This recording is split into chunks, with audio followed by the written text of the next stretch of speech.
come together. Keep Liberia safe forever.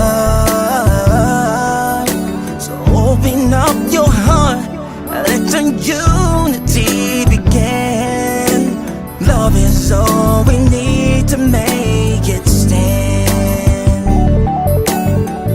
Let's cultivate one another,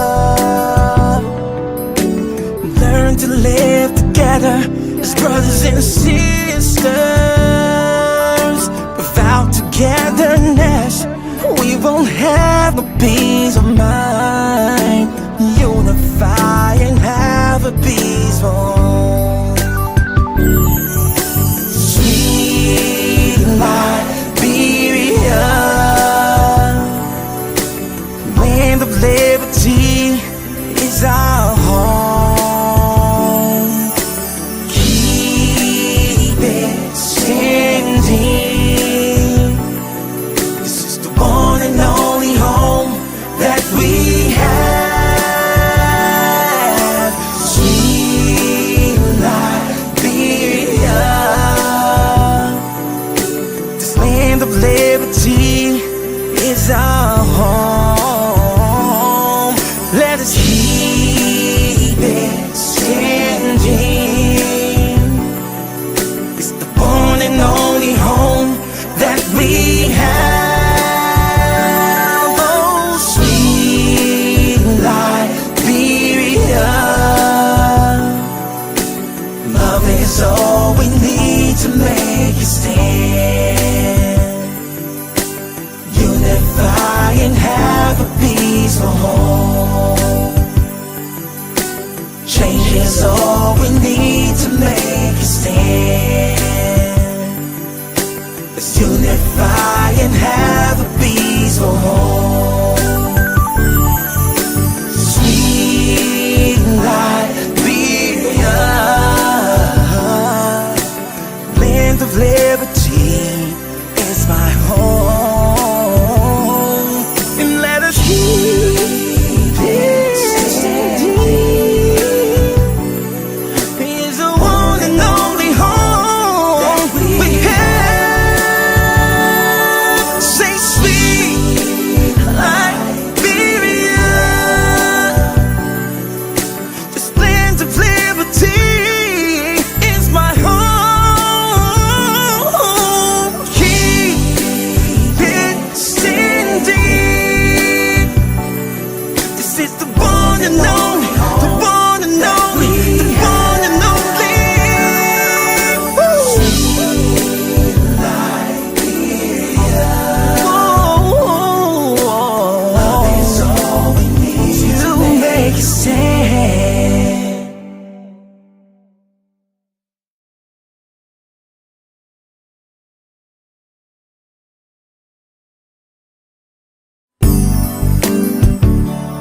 Whoa, whoa, whoa, whoa.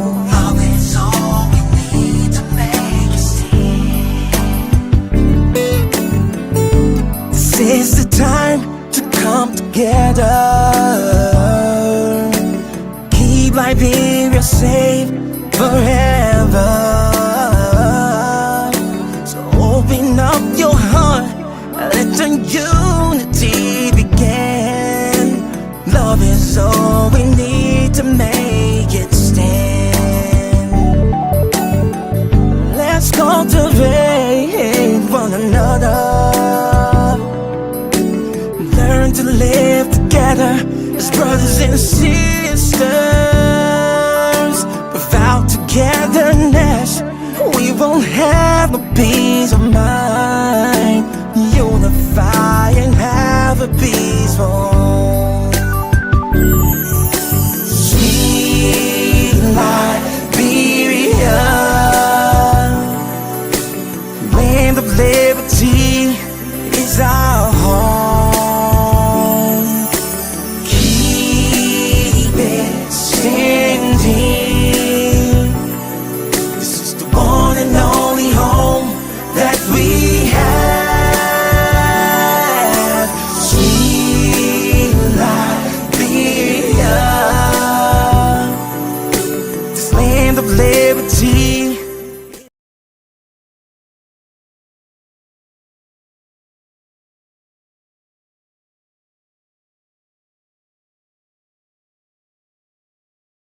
Nigeria exported $1.06 million to Liberia, while Liberia exported $28.75 thousand to Nigeria. This shows a decrease in trade between the two countries. Experts believe that this needs to change, as the government of Liberia is ready to put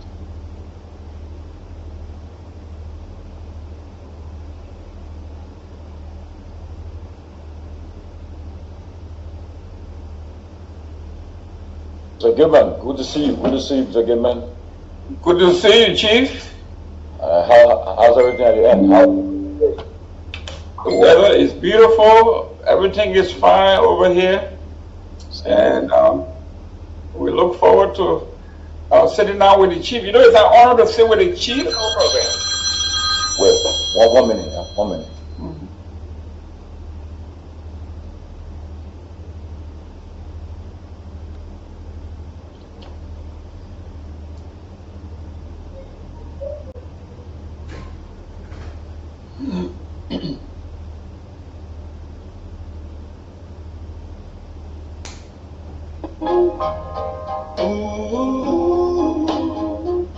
In spring mornings, the sun rises on the horizon. A million colors dance on the petals of flowers.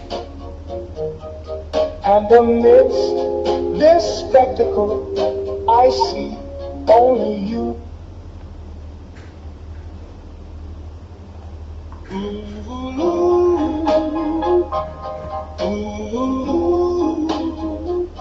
In spring mornings, the sun rises on the horizon. A million colors dance on the petals of flowers. And amidst this spectacle, I see only you.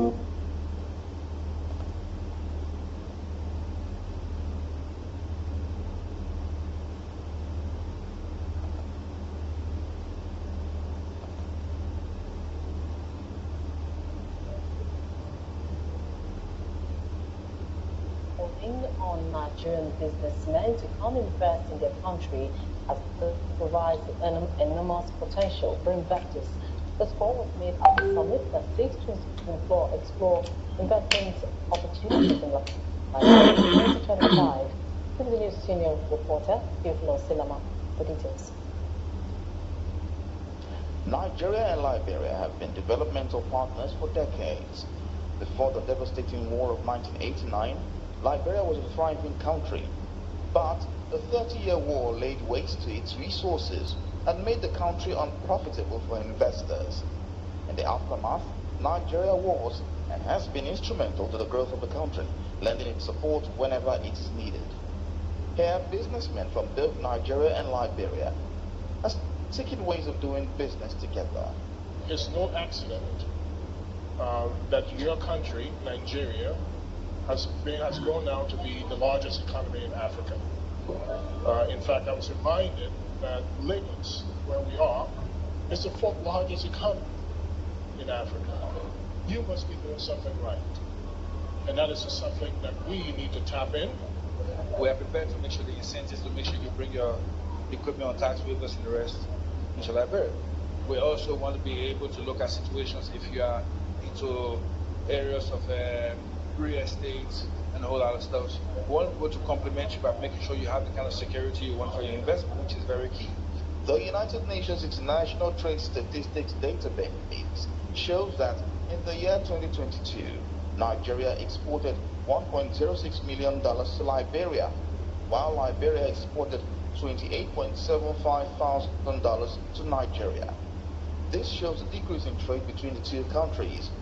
Experts believe that this needs to change, as the government of Liberia is ready to put necessary incentives in the form of waivers. We look at areas where we have comparative and competitive advantage over each other. They are talking about gold. Yes, I know we mine gold here, but Liberia is known for gold. I mean, that's like Gold Coast with Ghana. And the point now is that they are looking for opportunities for Nigerians who are willing to invest in Liberia. I think critically, right, the first point of engagement is ensuring that countries across Africa understand the potential that they carry. I think that is going to drive whatever investment opportunities that cut across various African countries. This investment drive is aimed at strengthening the bilateral relationship between Nigeria and Liberia for the profit of its people. These businessmen believe this is important, not just for Nigeria and Liberia, but for the African continent. Theophilus Ilama, TVC News, Lagos.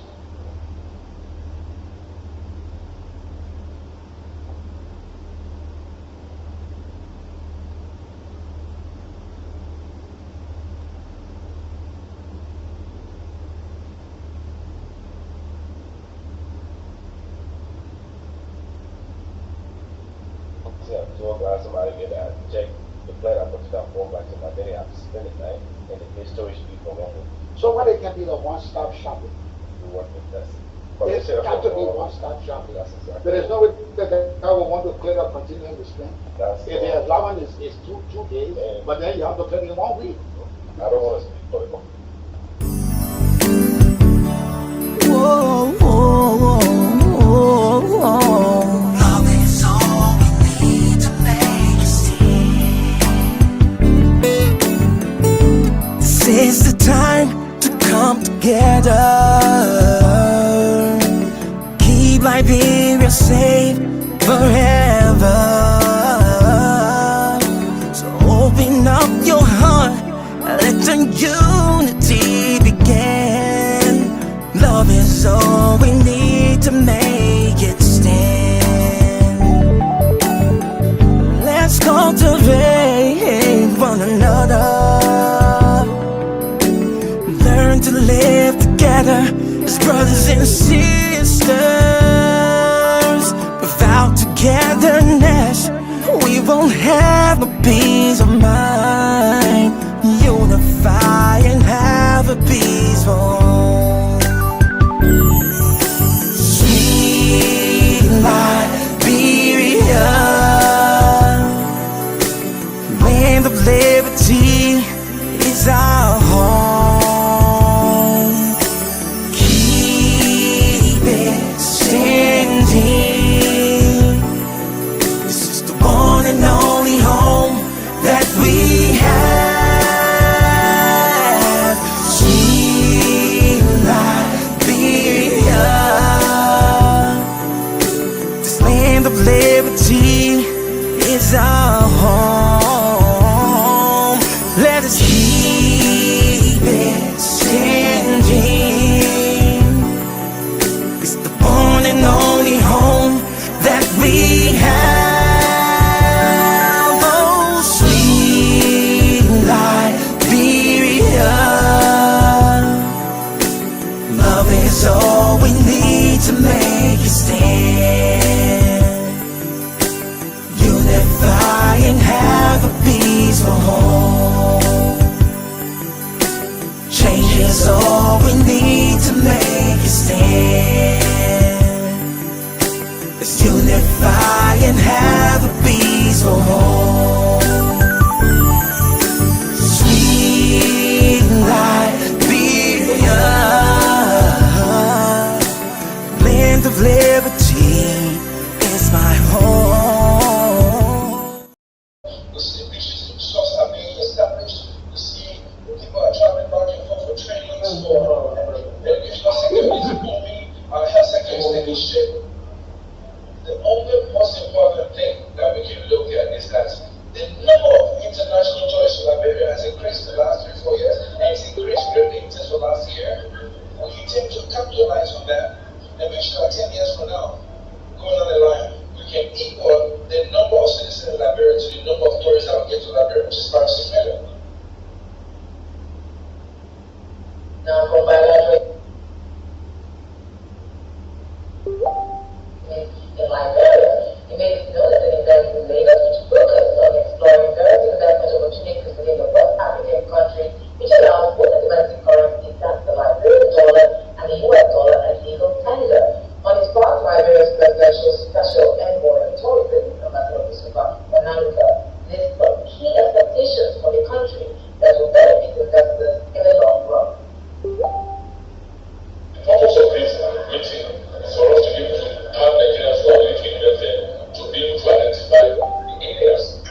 The only most important thing that we can look at is that the number of international tourists to Liberia has increased in the last 3-4 years, and it's increased greatly since the last year. We intend to capitalize on that and make sure that 10 years from now, going on the line, we can equal the number of citizens in Liberia to the number of tourists that will get to Liberia, which is 5-6 million. Now, from my life,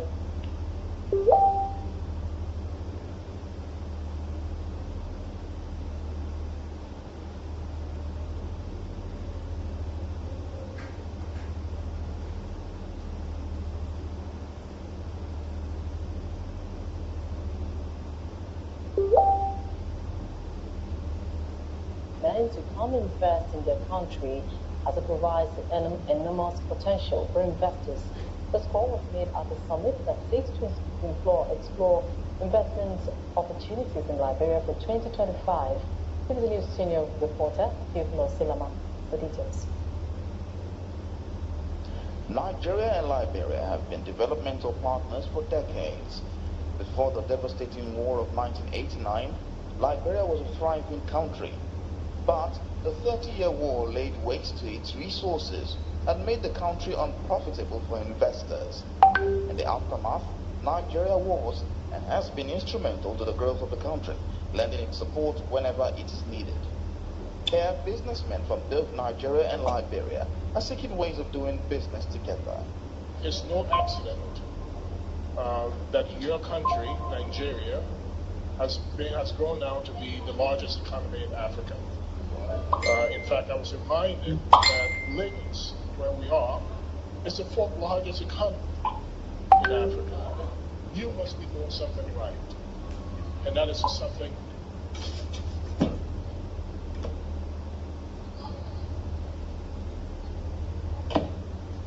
Okay, where's the guys? Well, okay, let's get it still going, man. Let's get it going.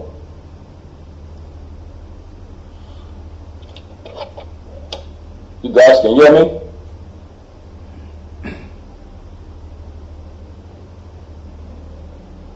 Okay, you guys can hear me?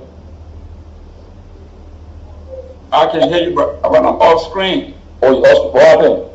I don't know. Maybe I need to go and come back in. Yeah, go come back in.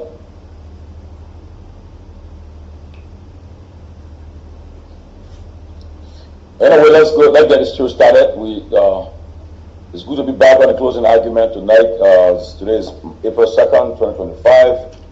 We have as our guest tonight the President Boyka Tourism, a special envoy and tourism ambassador, Ambassador Christopher Hayes Onanuga. He's our guest tonight. We'll be discussing issues about tourism and other aspects of his job in Liberia. So let's get ready. As soon as I see Mr. Gaiman or I see Peabody, we can get started. Okay. Good evening, everyone. I'm sorry, man. Mr. Dangwe, Mr. Gaiman, how are you guys? How you guys doing?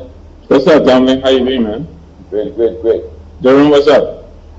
How you doing, young man? Hanging in there. Yourself? It's all right. That's good. That's good. I'm in Florida. We are getting ready to host the Final Four for the women in Tampa, Florida. So. Oh, you're coming to Florida? Oh yes. So my twin girls are treating me to a Final Four for the. Wow. Don't spill it. Don't spill it. Yeah. Listen, and for the men, we got our Florida Gators. We are in there. Family Joy, you ain't got nobody in there. Well, Providence, I'll be on the Providence. How many in Providence? No, I used to live Providence. Okay. They made you to be the mayor of Providence a long time ago. Smart state, yeah. Well, let's get started. So we got guests tonight. Let's get started. So we're running late. Let me bring the guests on the show. Everybody, welcome. Everything else said. Tonight we have as our guest Ambassador Christopher Hayes Onanuga, Presidential Envoy on Tourism, Office of the President of Liberia, Minister of State of Liberia. He's a business executive and entrepreneur. So we'd like to bring him on the show. Let's get it started and welcome to Ambassador, you are okay. Ambassador Onanuga, good to see you. Pee-wee, good to see you. Thank you. Thank you very much. How are you? How are you? Can't complain. In one part of the bush, trying to make sure I do what I have to do. Is that everybody? I'm back, my man. I'm back. Welcome my other panelists. Maybe I really know them. Mr. J. Victor Nangbe, one of Liberia political veteran. Also the Honorable Jerome Gaiman, one another Liberian political veteran too. And of course, the new progressive leader, the great Sylvester K. Pee-wee. Gentlemen, this is Onanuga. Welcome. Thank you. Ambassador, first, let me ask you, how's everything? How's your family? How are you doing at your end? How's everything going? Everything is fine right now. I'm going to appeal to you guys. When you see me go off and on with a link, it's because I'm in a rural part of a particular country somewhere trying to understudy something. So I have to jump somewhere using the solar light to get power. So if I go off and on, just know that it's because of the location.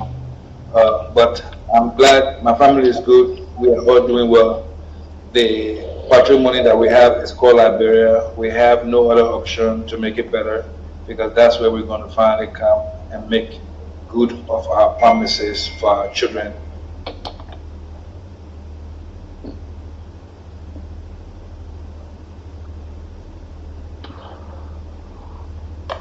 I think it's frozen. Yeah.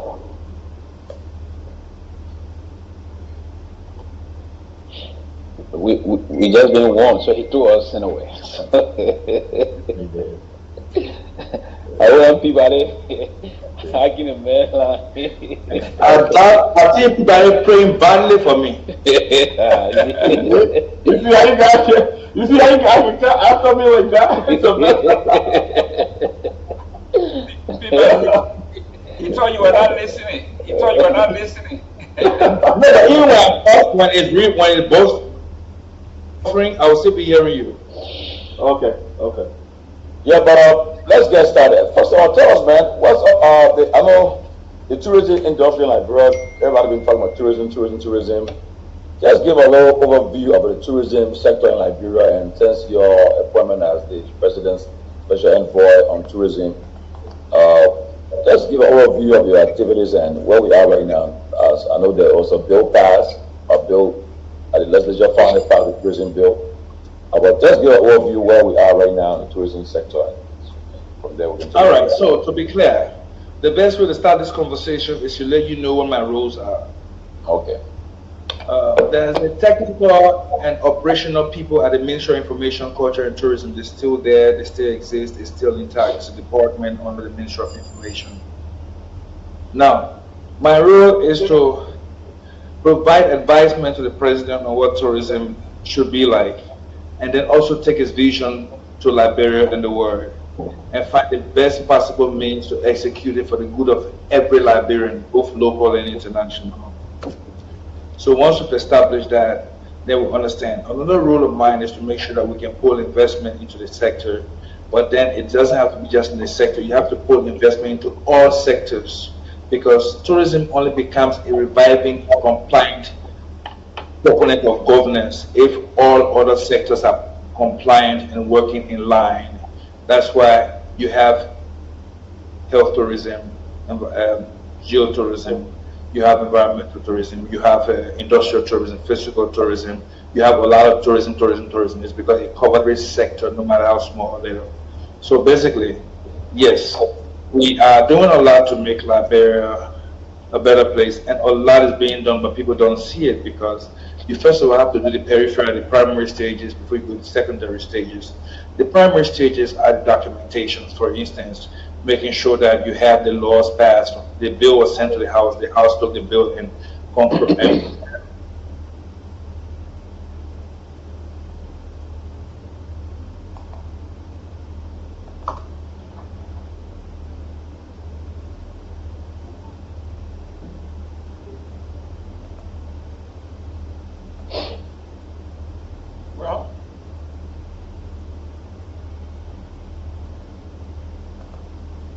Chihu, I hold this on you. No, I think. When the Senate passed and said they concur with the House, it means that the bills have been passed. No, it hasn't been passed. It means that when the Senate concur, it goes back to the House. The Senate and the House have to now look at both bills and see the differences. And it's during that period of differences settlement that you then have everybody involved to make sure that once they leave that point, then it goes to the Speaker to sign. It goes to the clerk to sign. It goes to the Senate President to sign, who is the Vice President. Then it comes to the President for signature. Then it becomes a law. So we are at the stage where the Vice President will have to sign. Then it becomes a property to come to the President for signing. But yes, that is on course. But if that is on course, does that mean that everything stops until that passes? No. The Liberian tourism environment is operating right now as an octopus. And there's so much being achieved. And by the time I talk to you tonight, the public and the world will understand that the Bouaga government has not slept, and there was no mistake putting tourism as the last pillar. I'll give you an example. Today, we're just about to start announcing, but it's already been deployed. All Liberians and any human being anywhere around the world right now can come to Liberia using e-visa. Shockingly. Being operated by the immigration, by the Bureau of Immigration. You can go online, you can get the portal is there, you can just walk into the portal and get your e-visa. That's just one aspect of it. But is that all to it? The answer is absolutely not. The fact that you can get to Sierra Leone, Guinea, and Cote d'Ivoire by road, clean, beautiful roads that hits the border. It tells you that inter-transactional activities in West Africa has become more fluid. But is that all to it? No. It simply tells you that people who are coming into Liberia consider tourism, or Liberians consider tourism to be hotels and beaches. But that has 0.002% of tourism. And tonight, I hope you, the panelists, have paper and pen near you, because I'm going to provide you some stuff. Thank you. There's a plant, KELP. Please take it down, KELP. The plant KELP is called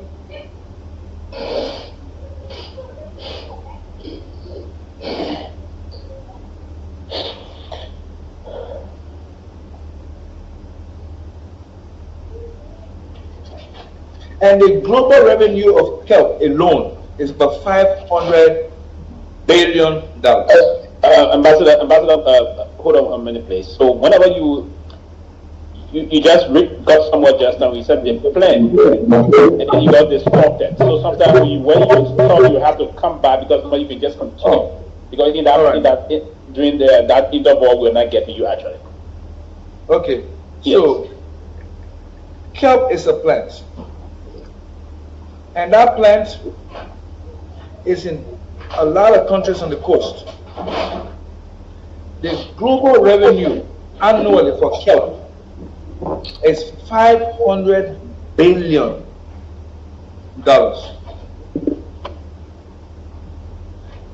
Liberia has not tapped into her kelp farming yet, or harvesting. I didn't say 500 million. I said with a B. 500 billion. I just sent it to Tomalin. He can beam it out. Now, gentlemen, when this act passes, it means that Liberia is ready for business to ginger the sectors. For instance, commerce. Commerce begins to find a friend that can deliver for her unimaginably, because tourism is a full act of trade. That's one. Commerce and the Ministry of Foreign Affairs. Why commerce, the actor, the Ministry of Foreign Affairs is the brander.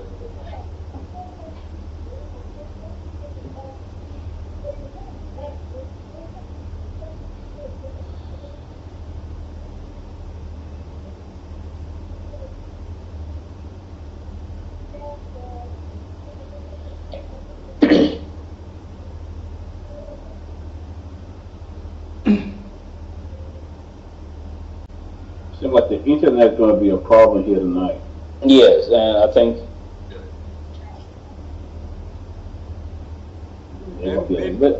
maybe he should try calling in. Maybe is that red thing he's drinking? What are you drinking now, Mr. Nando? Is there a way that I mean, are you? Sorry, I'm just. Are you in the basement? Are you in the basement? No, I'm in the forest. Oh, in the forest. Okay. Yes. I came to understudy packaging for Liberian businesses that are into tourism because, first of all, tourism, like I said, is an act of trade. Most time, tourism practitioners employ 3 times the population of the civil service, but they are mostly all independently employed. So then they work for other institutions, then they are self-employed. Take for instance, right now, you may not know this, but we have people from Burkina Faso and other countries like Niger and Nigeria in Liberia right now. They are training our local fabricators on how to produce the mass production machines for country clubs. Because those machines, if we can produce them locally by our welders and the rest, it means our industry supply of these particular machines do not have stress. I think this is a very important topic, and we needed to have you get a very good internet so we have the time to flow on the argument, so we understand you from the perspective you're going to let people can come to try to push some, I don't want to say grade you, but to ask a relevant question that will help our Liberian population, both those back home and those in diaspora, listen via the social media. I think it's a very important. Too many I suggest that this is very important. He's trying to bring up, because yesterday we were talking about the Burkina Faso delegation, and he's trying to give some detailed explanation on that. You know, he just sparked something that's very important, and they're going to train Liberians how to use the machine to do a mass production, all those things. It's a very important debate and topic that we don't need this kind of a glitches, right? Glitches. he said he wants to phone. Yeah, if he can do it on the phone, or if we can allow him to leave for the forest. So he can leave for the forest another day, we can catch him to have this debate. Some very important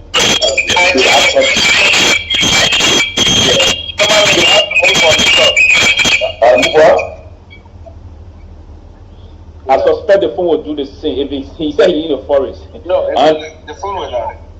The phone will, right? Yeah. Okay. So when I go off ordinance right now, the message will be there. Okay, then go ahead. If the phone will be okay, then we can transmit through the phone. So first and foremost, we have to build capacity. And to build capacity, it has to be collected.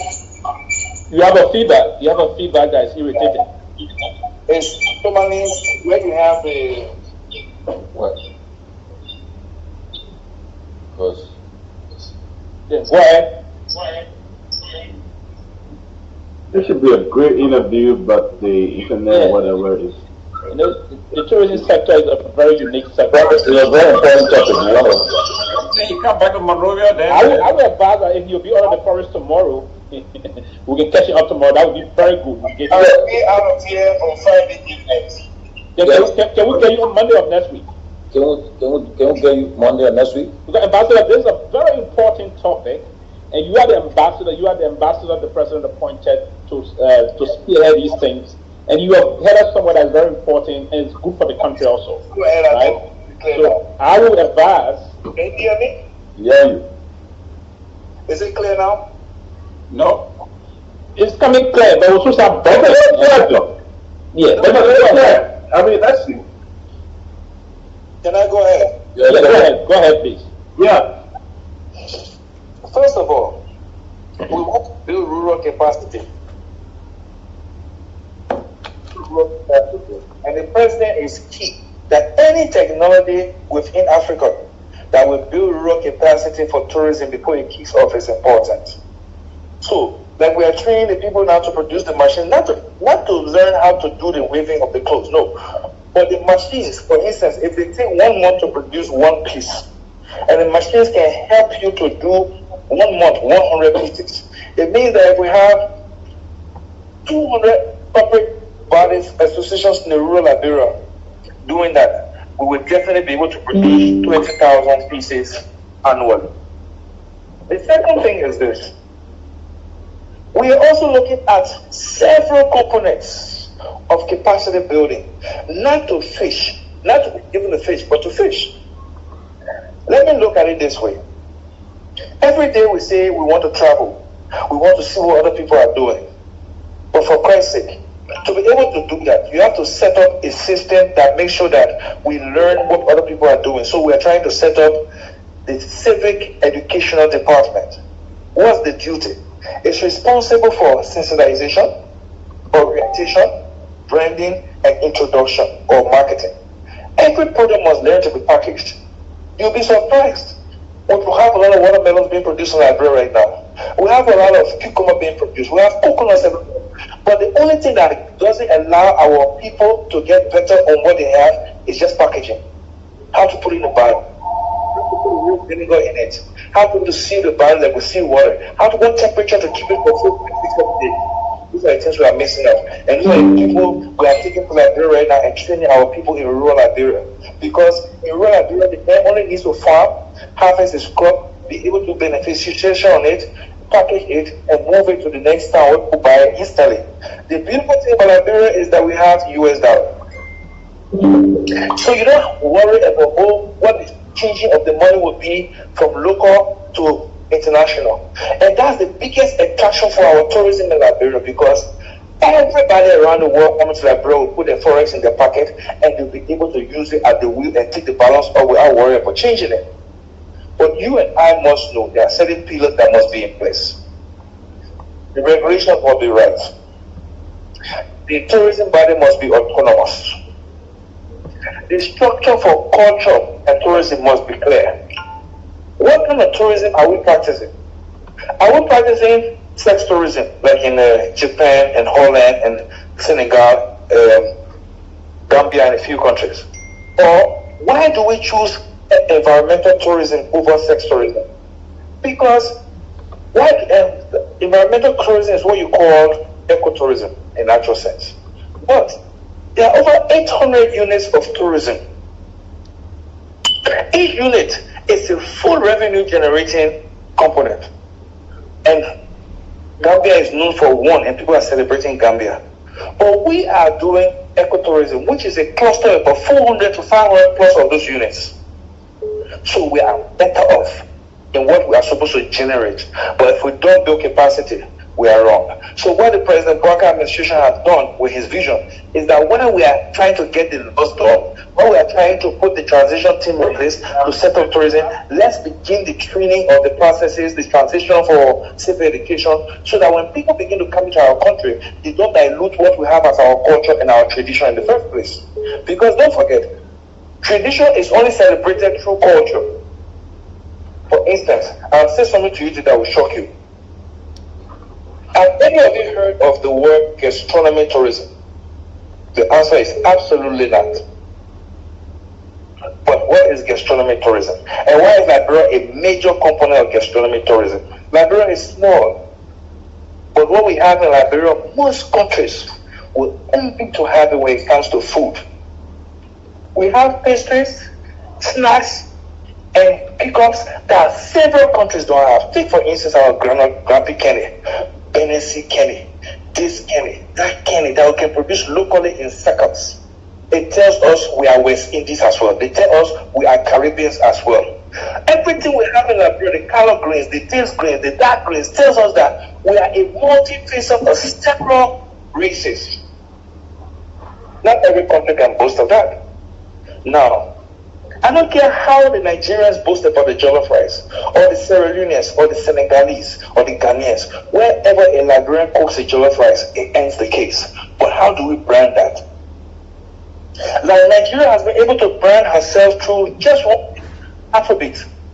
On the platform of Afrobeat, Nigeria sold culinary, fashion, culture, academic, tradition, and she sold hospitality of her people. Today, the roadmap is Nigeria. Who will believe that the Nigerian common movie and music will take over the world? Does Liberia have something to sell? The answer is absolutely yes. One of such is that does Ghana own the Year of the Return? The answer is no, it's owned by Liberia. But the Liberian government accepted to do it when we were supposed to do it, they refused. Ghana took it and did.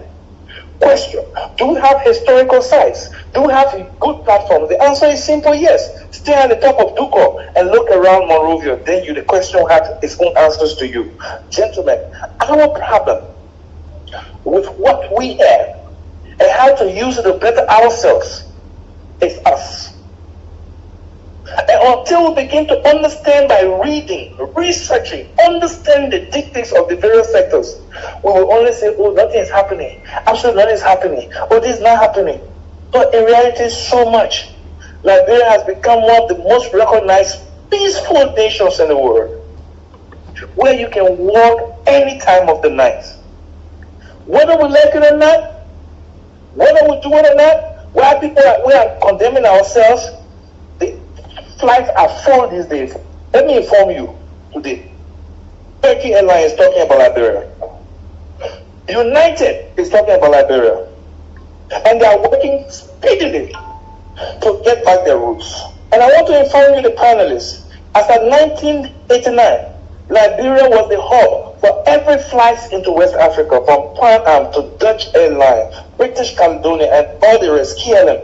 They landed their passengers in Liberia, then the domestic flights from the countries pick people from here. The war allowed that to go, but can it come back? Yes. The reason why it can come back, because Liberia, it has a natural patrimony for flights. It takes you from New York to Nigeria 11 hours. It takes you from New York to Liberia 7.5 hours. You don't beat that. Now, what are we trying to do? The airport is about to expand by 3. I don't think you guys have heard of that. Our airport is about to expand by 3.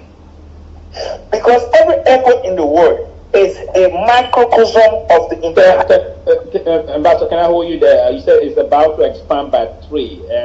This is news to us. Listen, 1 minute, please, Ambassador. This is news. The first small one you have, just one, you cannot manage it.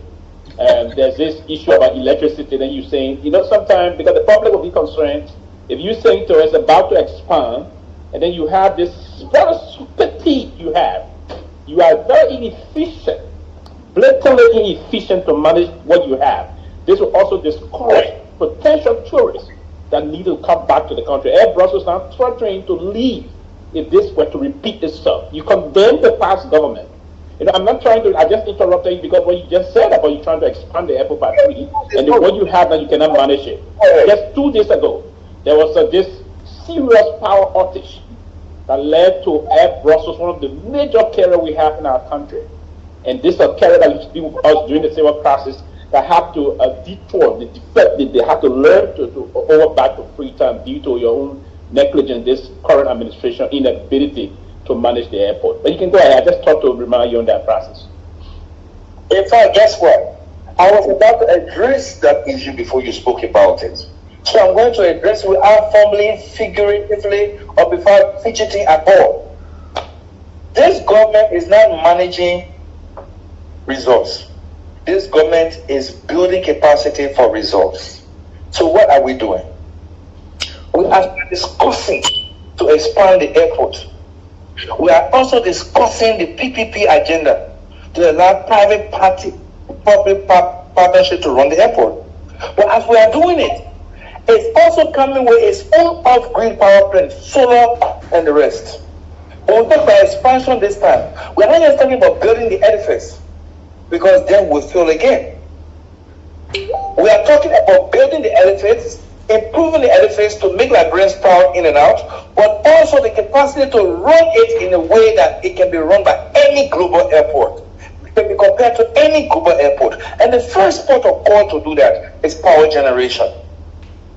The off-grid, there are 2 kinds of power produced. You have the off-grid and the on-grid. The off-grid is that for a particular area segment that provides enough for that place to make sure it's efficient in terms of power. If there's excess, it can dump it in the grid and it can be sold and the revenue made on that. I can assure you, by the time the negotiations and the rest are done, what you will get will be a marvel. The same problem we're trying to solve with the hydro. Listen, what we have done, we've only been able to deal with issues regarding let's do this, let's make ourselves look good. This is now what the president of Liberia is saying now. He's saying, let's do it right for others to see and do it right tomorrow. So, let me give you an example. It took us 4.5 years to see the Rubberfield Highway from the airport to Moro to ERW moving in strides. I don't care how you do it, people are there and the rest. Every time you leave from Liberia for a month and go back, you realize the last 14, 15 months, the speed to which that airport road is being done is amazing. Look at rural Liberia. Look at the connectivity from Broadway to rural Liberia and other places. You realize that the focus is not on the capital any longer because there's a lot of urban planning being done on paper. The focus is leading the roads to the produce. Okay. Let the panelists ask the questions. Let me give them the opportunity to ask questions since we have given an overview. Okay, so I will start with Mr. Gilman, then Mr. Nangwe, Pee-wee, Mr. Gilman start first. Yeah, Ambassador, welcome, and it's great being here with you. I want to let you know that I'm in the great state of Florida, the world #1 capital for tourism. And I served 10 years with the Chamber of Commerce in charge of inviting corporations to come to Florida. First of all, let me correct something you said. You said everyone around the world can now access e-visa. Very simple, go online and get that. This is your court. And I know very well that is not factual. E-visa, I'm in the United States, wherever the Liberian government has an embassy, you cannot access e-visa. So how do you make that kind of claim that everyone around the world can access e-visa? I find that to be part of the information. Okay, you want to address that, you have others. No, address that first. Address that.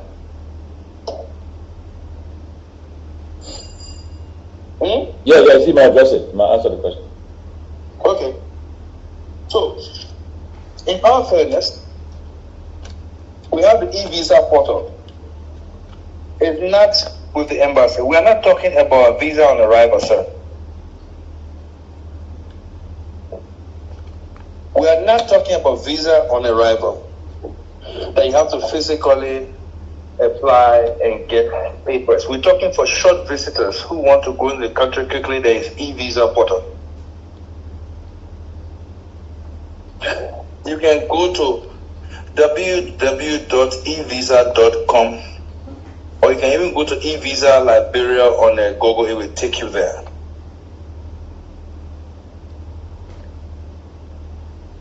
You can sit in your house anywhere and apply for e-visa.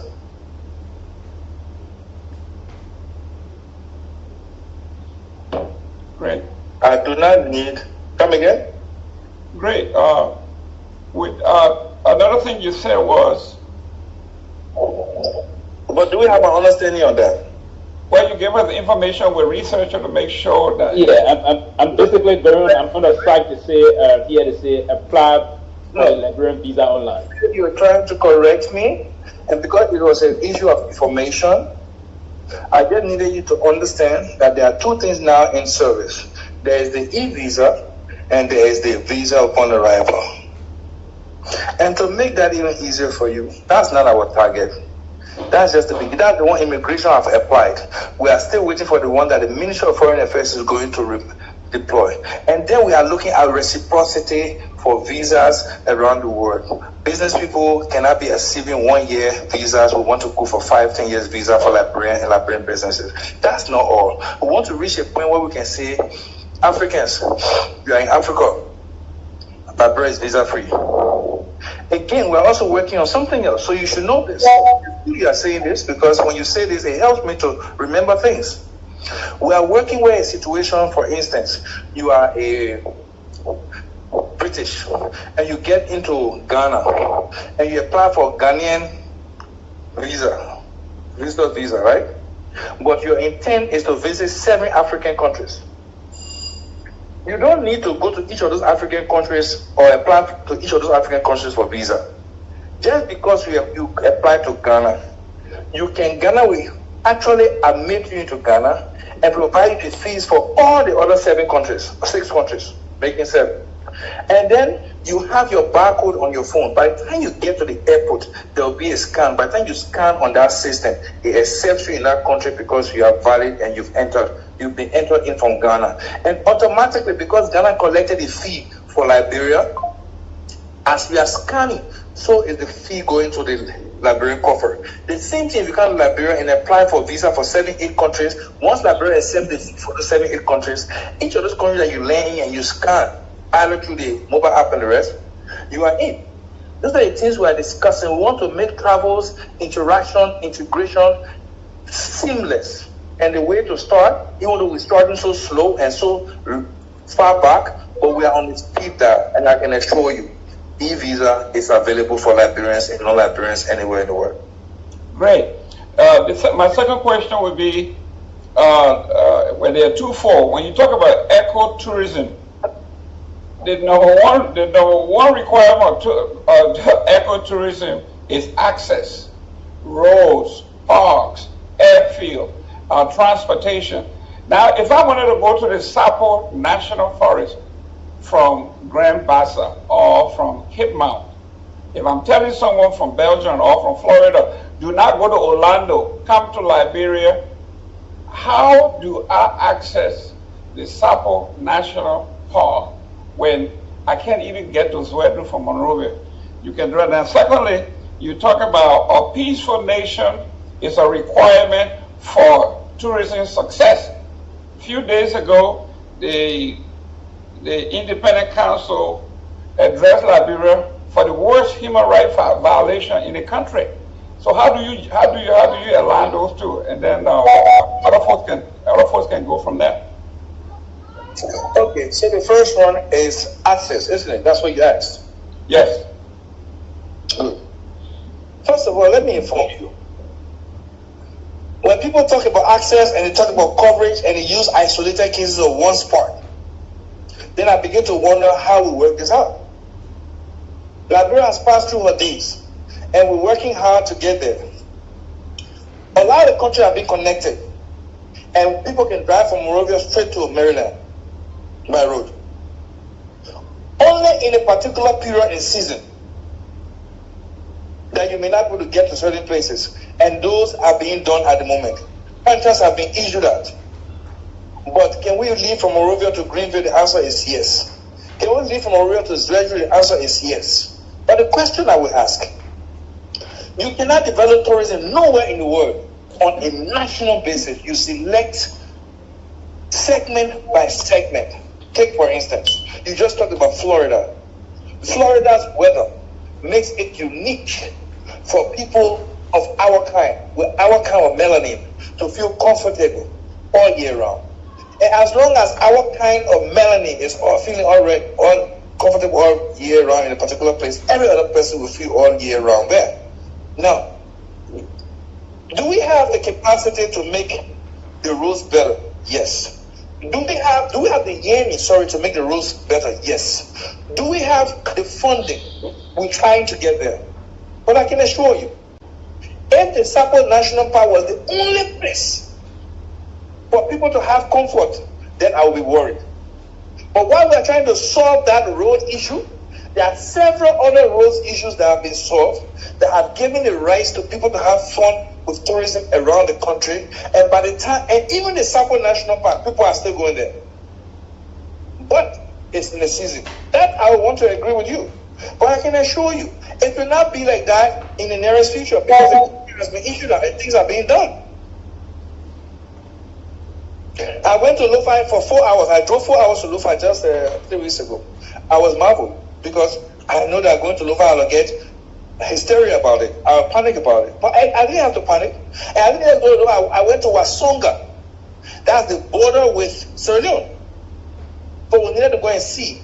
Don't forget, Liberia used to have over 350 rare birds. For me, that is my worry.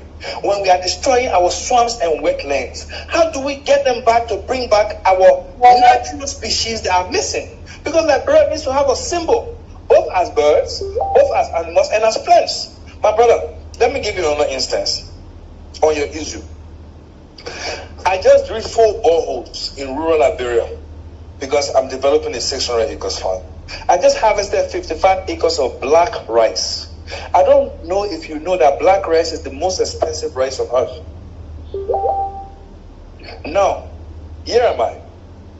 I'm not talking just about me. I know about close to 60, 70 young men from Liberia and America who have opened massive farms. I'm planting 50,000 cocoa in the next 6 weeks. We have oranges, we have guava, we have butterbeer, we have soursop. We need you. We need Tomale to say, Criso, let's go see this farm. How can we make it consolidated? I need 10 acres in this farm to do something different. Since it's 600, you can't consume the 600 at once. What am I trying to say with that? Each and every one of us have a role to play.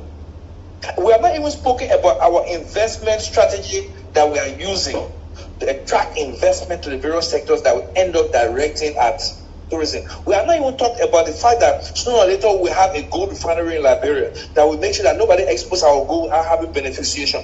We are not even talking about the fact that it's a major manufacturing company about to open in Liberia that has only one material as raw material, the fiber, to produce 30 different products. We are not even talking about that yet. But the process is ongoing. We are not even talking about the fact that sooner or later there will be an agricultural bank standing in Liberia, liquid enough to cater to a lot of things. What the President Baka administration is doing and what President Baka has instructed us to do is, listen, we saw the problem when we started to take over, and we're not going to yield on this problem. Let's solve it and move the country forward. You asked another question, if you would like to remind me. The peace and security of Liberia, you say, is cardinal and a fulcrum for development. A few days ago, your government was indicted or accused of massive human rights abuses. Okay. So listen, I'll tell you this. We respect all the international dictates and reports. This question. Yemen, Palestine, Sudan, Congo, Ukraine, and a whole lot of others are supposed to be reported daily for 200,000-300,000 people that are dying. And the only one you hear about is Ukraine. The other one you hear about is the Gaza. If you take into consideration how much has gone to save Ukraine from Russia, it runs into $300-400 billion. My brother, instead of the reports that we don't see the actual, let the people come with $5 billion and provide opportunities for jobs for Liberians and see if we will not be even more peaceful than the United States of America. Look, what we should be looking at is the positive side of our country. And not every time we are told that we are animals, and in actual sense, we are not animals, that we live in trees, we don't live in trees. What we should be looking at is the good in us for the betterment of our children and grandchildren unborn. Instead of me looking at reports, what I look at is how to better the system. Because to be honest with you, what is the human rights violation that is so bad in Liberia compared to the Western countries that we live in and we boast of? Okay, Mr. Langway.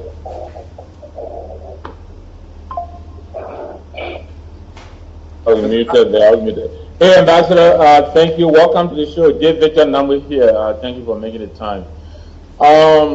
I mean, the issue that my friend Jerome raised of access you sounded a little bit as minimizing it. I think it's a very serious issue, and I hope it is going to be given the seriousness that it deserves. But I'd like to move on to something else. You talked about a $500 billion global kelp market, and Liberia is yet to get her market share. And then you spoke of a gastronomic tourism. Can you hear me? Liberia is yet to get what? A market share of the kelp market. Did I miss you? No, I didn't say that, bro. No, I didn't say that. Okay. I thought you said we're yet to get. Okay, but let's go to the you talked about the gastronomy tourism, and I believe again you said Nigeria is taking the lead in that. Am I right? No, I didn't say that. I said, and I quote, I said there are so many areas of revenue generation around Liberia that we can tap to grow tourism and grow the economy and create wealth. Take example, kelp. It's right under the waters. Okay. And that is excuse me. Foreign investors coming to harvest what we have, and we're not getting any benefits from that. Kelp alone could help the economy in no small way. And there are several other things naturally available to us that we can tap into huge revenues that can help us move from step point A to point B. That's what I was trying to say. Then on the issue of Nigeria, I said we have things that we can use to do even the same compared to what Nigeria is doing with Afrobeat, the music. Okay. So yeah, but that's the point. That's exactly my point I was making. It seems to me right now, almost everything you're saying is aspirational. What I'd like you to talk to us about is the bill that you said is making its way through the legislature. Can you tell us a little bit more about this bill? What exactly does it seek to do, and how is it going to move up beyond where we are right now? The first thing it has to do is to provide an identity for a sector control.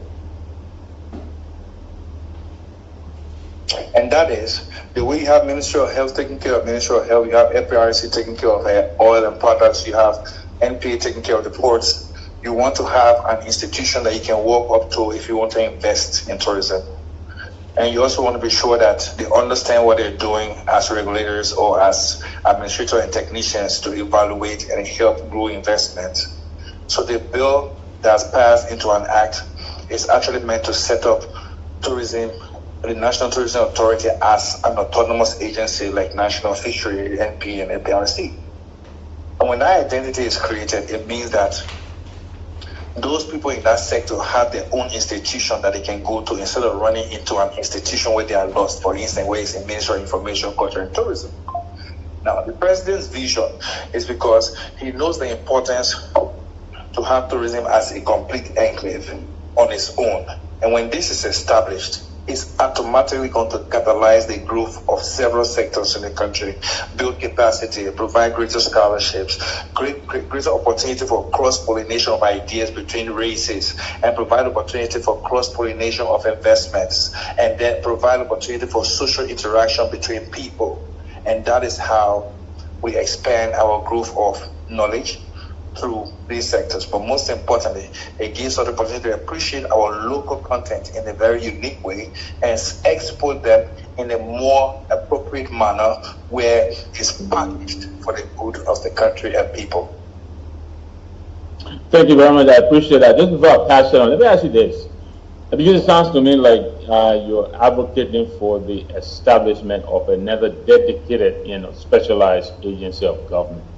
And then a number of us who are very concerned with the astronomical growth of government. Government is bloated. Government takes almost 90% of the budget in just recurring expenditure. There are so many agencies that are duplicating functions. I'm sure you're quite aware of that. There's water and sewer, then there is WASH, and then there's public works. They're virtually doing about the same thing. So I hear you arguing that you want to remove tourism from information and make it a dedicated agency. Am I hearing you right? It is the number one aspiration of every single well-meaning librarian, not me.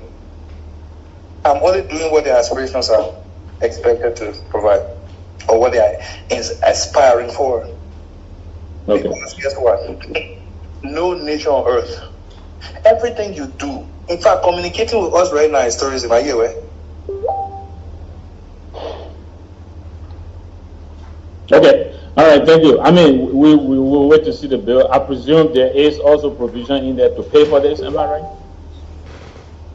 In fact, the beautiful thing about tourism is not like where other agencies run around looking for money from government. Tourism could start in 2 years and never need government budget. Okay, Paul, let me say something to you right here. I took this job because I believe it and I know exactly what it's going to bring to Liberia. Okay? And because of that, I can assure you that since I took this job, the president agreed that I take this job without taking a single pay. I don't get paid salaries. If I travel to 200-300 countries in a year to solicitate and organize programs for Liberia, that money, I don't go to government. My tickets, I don't travel second class and I won't travel economy because I'm tall 6'4" and the rest. So all monies go from my pocket. It's because I believe this sacrifice is a worthy one for the nation. And I've been able to put in God doing the same right now. You got Oliver Hayes, good to see you, my brother. I just passed by you in Monrovia briefly, but good to see you. Let me ask you, Chris. You talked about the different kinds of tourism. Where's the Liberia for? I mean, there are over 15 different kinds of tourism. Where's the Liberia for in the category? It was the echo. Can you come back again? I want to understand you. Come back again, my brother. Repeat yourself in full. I said you talk about the different kinds of tourism, right? And yep. There are 15 or more different kinds of tourism. So 700 kinds. Yes. Yeah. So where do we fall? Where's Liberia in that? In what? In the different kinds of tourism. Are we only on ecotourism? Are we on culture tourism? Adventure tourism? Medical? Where do we fall? Where's our place? I'll tell you this. This is where our problem is. That's why I say I'm fighting hard for the establishment of a civic educational department at the Ministry of Information, Culture and Tourism. And the reason is because Liberians need to know what tourism actually is. You see, when you say only ecotourism, my brother, listen to this. Why Gambia is practicing just one, Japan one, Senegal, other countries, Holland one, just sex tourism.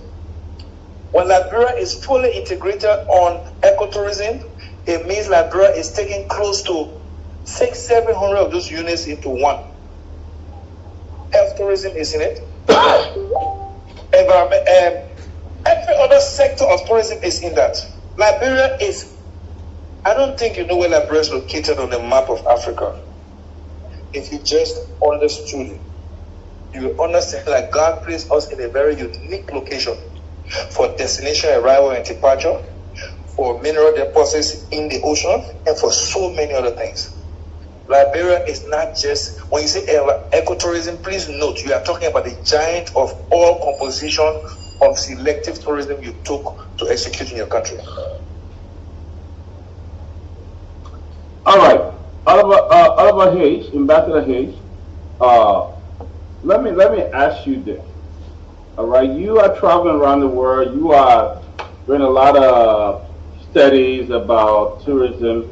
Let's talk about this. You talk about Burkina Faso. You talk about people that are in Liberia right now who are training people into textile industry and all of that. When did this start, and how is it going to benefit the people of Liberia? Before the program started, I'm sure you saw a clip of Discover Liberia. The team that moves around includes the chairman of NIC. The NIC includes the presidential special envoy on investment, Mohammed Ba, includes myself, and sometimes we have to beg the Minister of Foreign Affairs to attend because our schedule is overcrowded. Then sometimes we have to bring in people from other sectors, like Bigdel Senti, who is on the board of the board, and a lot of other people from different places have to attend various countries' events based on the conglomeration or the cooking of the particular investment forum or the investment conference. But if you watched what was on from Nigeria, you realize that our business is to pull all the investment to Liberia from every country that we can lay our hands on that we know have something to offer.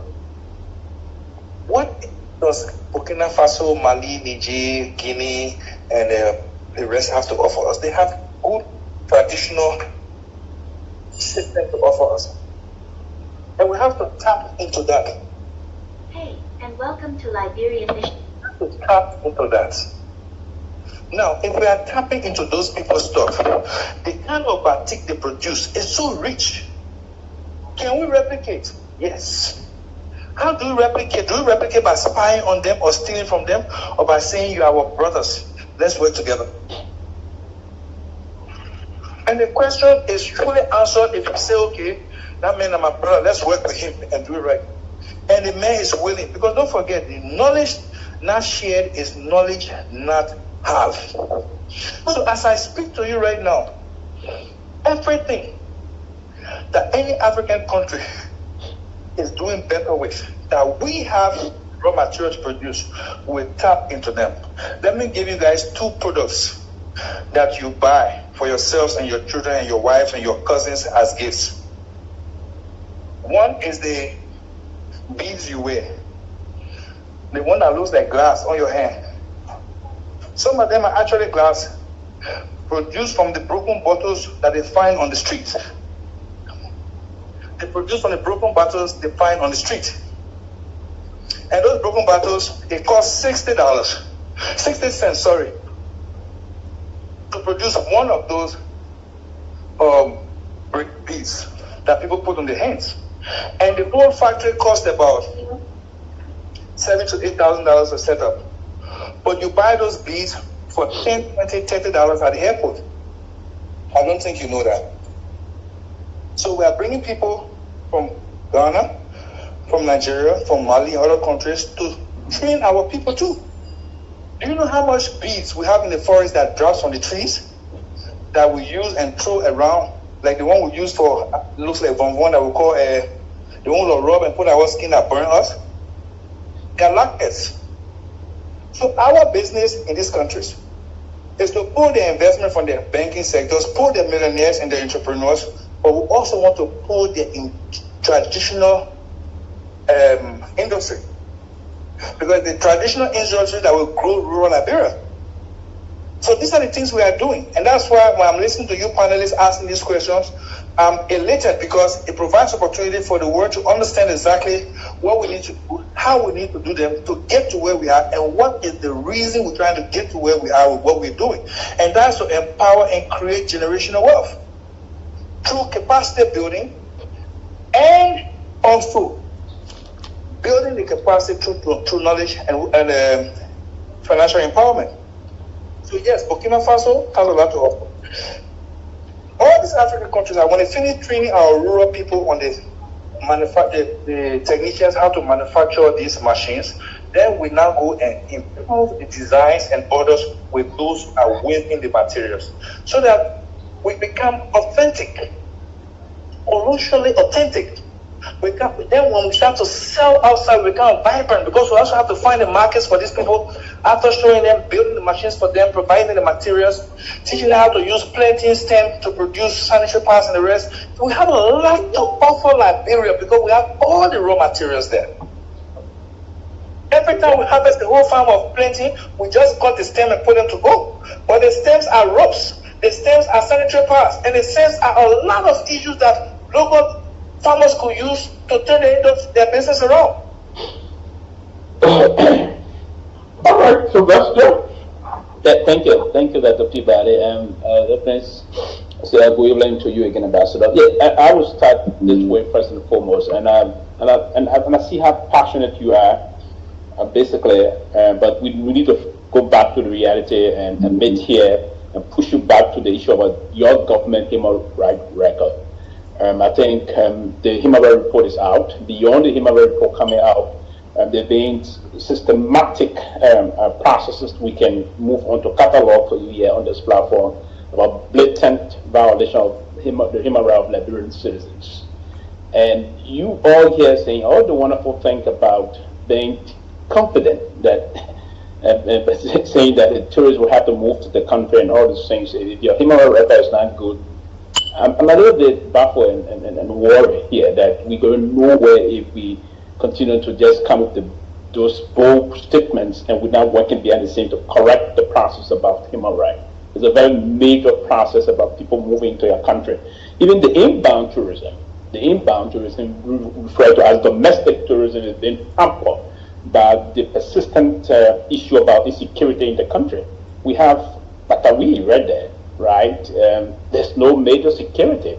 So there's this issue about human rights violations, and you try to downplay this, trying to downplay a major human rights report that is damning this government. The police is being brutal.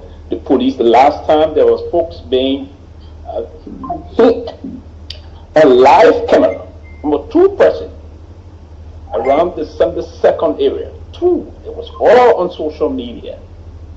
And then you try to downplay that, Ambassador. And this is one of the issue of our country, right? We see the hard reality. And I listened to you just now. You say you fund all of your expensive and very low zero strips pro bono. You know, it's part of the reason. It's no question. We need to begin the process of being very clear here. Why will you take your own money, 10,000, 15,000, 20,000, and spend it as though nothing? So what's the motive behind you taking a trip that you're going to spend 20,000, 15,000, 5,000, and the government is giving you nothing back? What's the intent? Are you using the government diplomatic privilege to gain something for yourself, and then you try to blindfold them by saying, I don't want nothing? But you use that privilege as an ambassador, special envoy.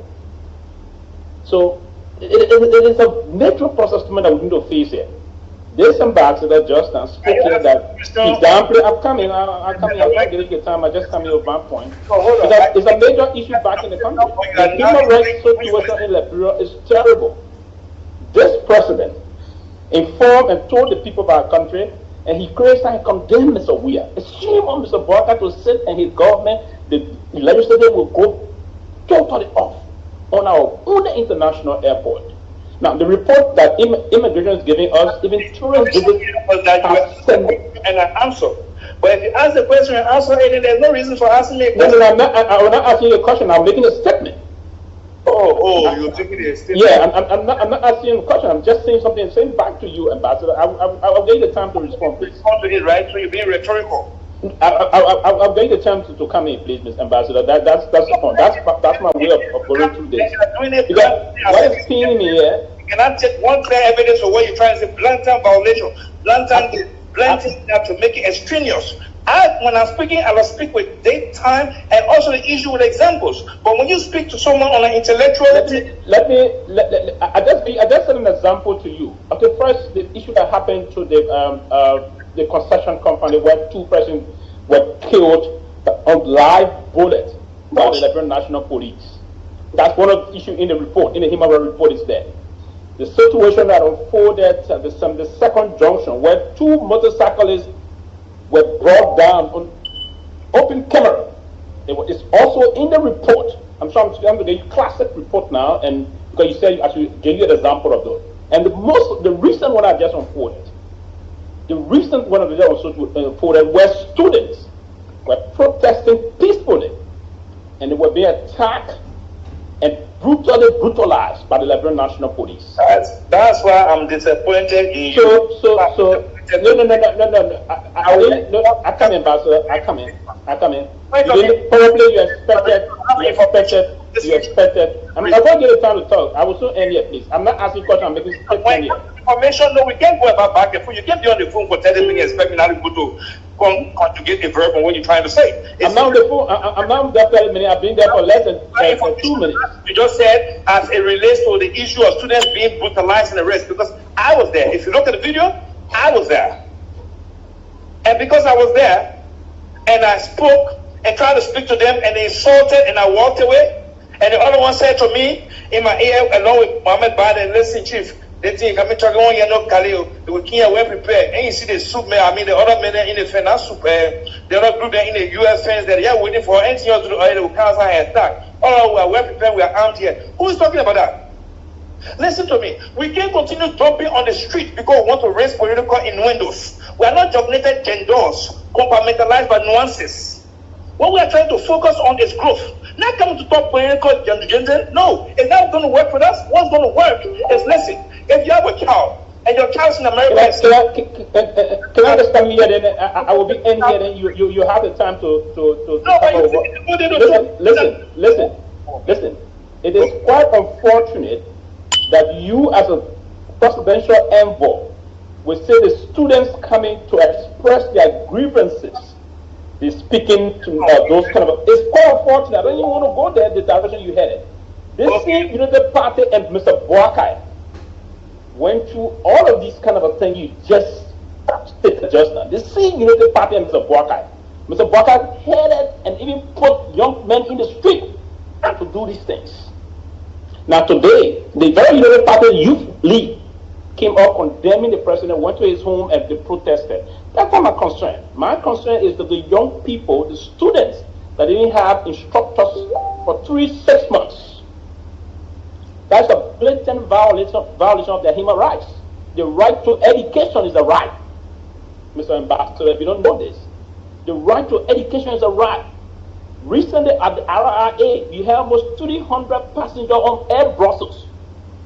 That's a violation of their human right, their right to safety and livelihood. There would have been a problem because of negligence on the part of your government. Because of serious negligence on the part of your government. All these people protested yesterday, Mr. Barker, and it's like condemned Mr. Weir. They protested. No one said they were in the street saying things. So are we going to say that because you guys are part of the bourgeoisie, so the sons and daughters of the proletariat should be left abandoned? Is that what you want to say? You want to get into those things and you want to go into sounding like being more theatrical? No, we don't. I don't come about the theatrical tonight. Is the intent, I tell me 1 minute about, so I'll be ending here. Because if the intent, if you have been paid, listen. If you have been paid, then you come and condemn young people. We're not giving you a chance right now. Because on a good day, from what I'm hearing from you, no, you don't sound like you're educated on the kind of way you're going about it. No. You didn't sound, I come on. You didn't sound, and that's why the reason, right? You didn't sound that way when you said that young people did something. You sounded as though someone that is learning to do this thing. And that's one of the reasons I told you up. Because you going on this job, 1 minute please, you going on this job to benefit yourself. You going on this job, listen. You taking on this job, Ambassador, to benefit yourself, and you say you try to ignore. Let us have a conversation. No, we're having a conversation. Ask the question. Answer the question. Okay, then, can he keep quiet? Let me ask my question. Ask the question so you answer the question. Okay, I will do that. Don't be running around like a push cow. Ask the question. Oh. Now you see, again, only a moron will say what you just said. Guys, Huey. No, we can't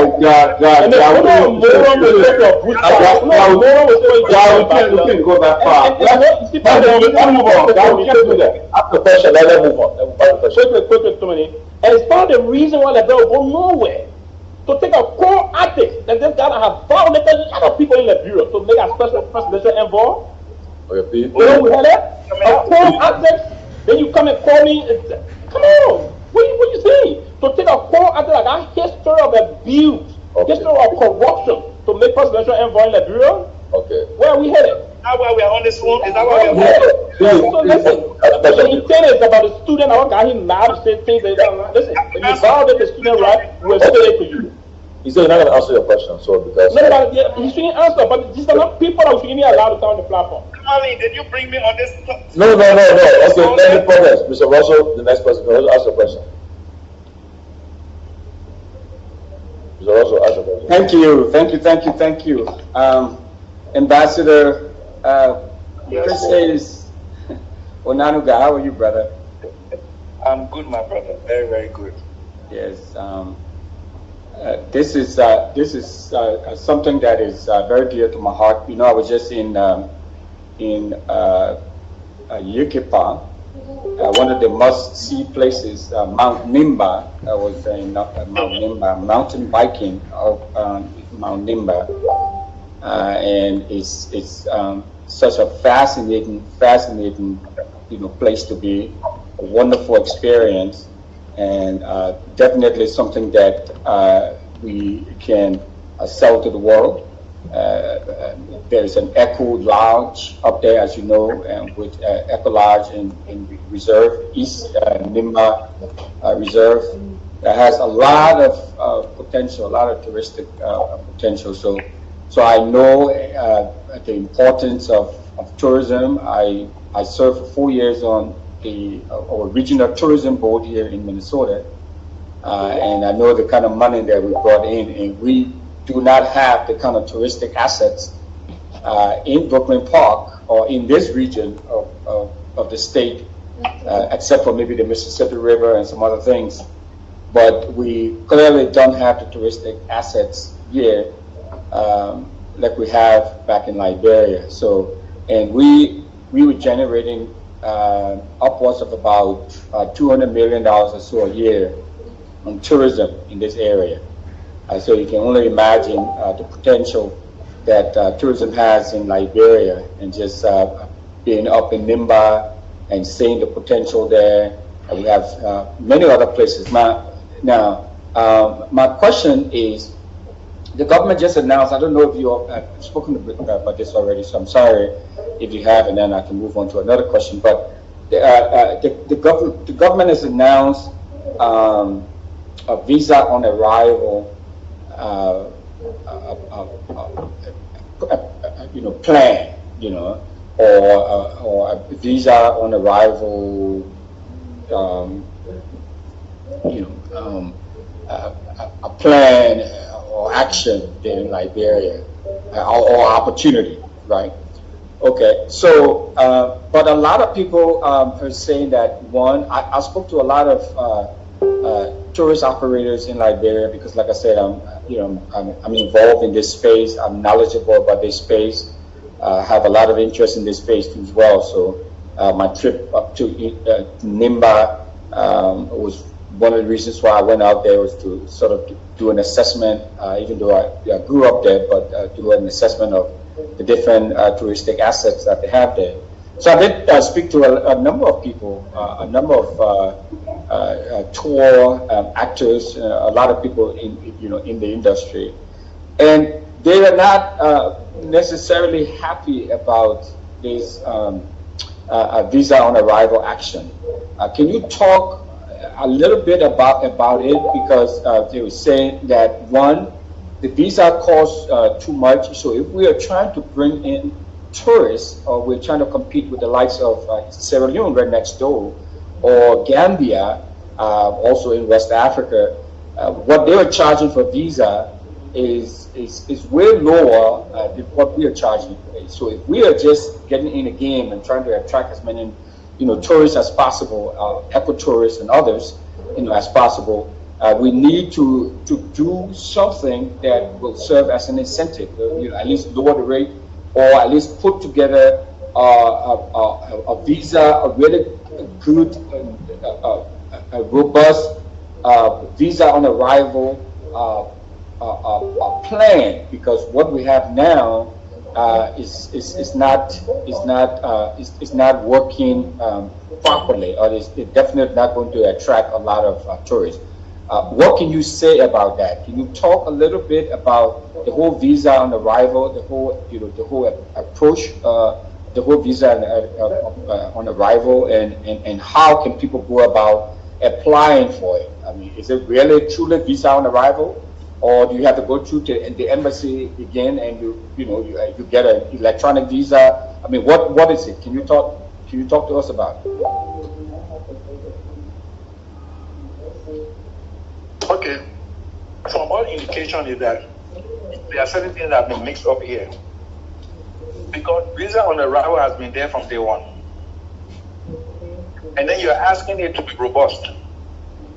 If they have a problem with it, then why should it be robust? In reality, the visa on arrival has been good for Liberia from time. Where when you get here, your visa is already in your hand, and you just process at the airport, you walk. But now for business people, you need a quick visa. And it's called e-visa. It's the e-visa you're talking about. The visa portal was just launched recently by the Bureau of Immigration, which allows you to just go online in like 3-4-5 minutes and process yourself for visa. Makes it easy. And enhanced travels.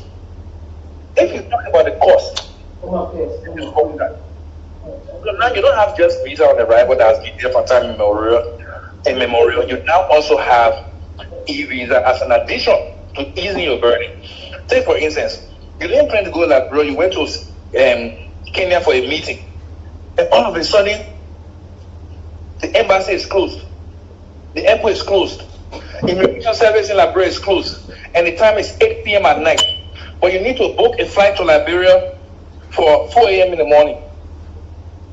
Do you have to cancel everything to transfer business? So you just go online on your portal, just fill the form, get approved, and you're on the flight for 4 a.m. You don't need immigration services to be sitting in the offices, neither do you need an embassy, and it wasn't a plane trip. That's what the e-visa portal helps you with. So it's already robust. So if you're talking about cost, yes, we can look at that. Mr. Ambassador, I'm sorry. Go ahead, Wilfred. I'm sorry. I thought you were done. You're muted. You muted, Mr. Russell. Mr. Russell, you're muted. Oh, thank you, Ambassador. Yes, the cost of it, of course, is an issue. So if you all can look into that, that'll be fine. I think one of the things is to make it as seamless as possible and as burdensome as possible. So that's it. Yeah. So okay. So that's great. Now, so in your role, what are some of the things that you are doing? Why this bill works its way through the Liberian Congress to get passed and approved and all of that? What are some of the things that you are doing currently? I mean, is the tourism sector working? Are you working alongside the person who's in charge at the Ministry of Information, Cultural Affairs and Tourism? Are you, what's your role versus what they are doing there? Basically, I see that I have to repeat myself because this is okay, Ambassador. If you've addressed that already, that's fine. I can move on something else. I mean, if you've addressed that, that's okay. But Mr. Russell, let me say this to you. All right. This authority is being passed, but at the same time, several things are being done. I'm not speaking because of the passion. I'm speaking because of the president's vision. And whether we like it or not, by the time the president is passing this Tourism Act next week or the next 10 days or 14 days, it will be a landmark development for Liberia. And Liberians shouldn't be surprised if you find out that tourism after 2-3 years becomes the only autonomous agency or semi-autonomous agency that will not be funded from government budget. Because something has happened so far. Governments have begun to battle to remove ministries from public private buildings to public buildings.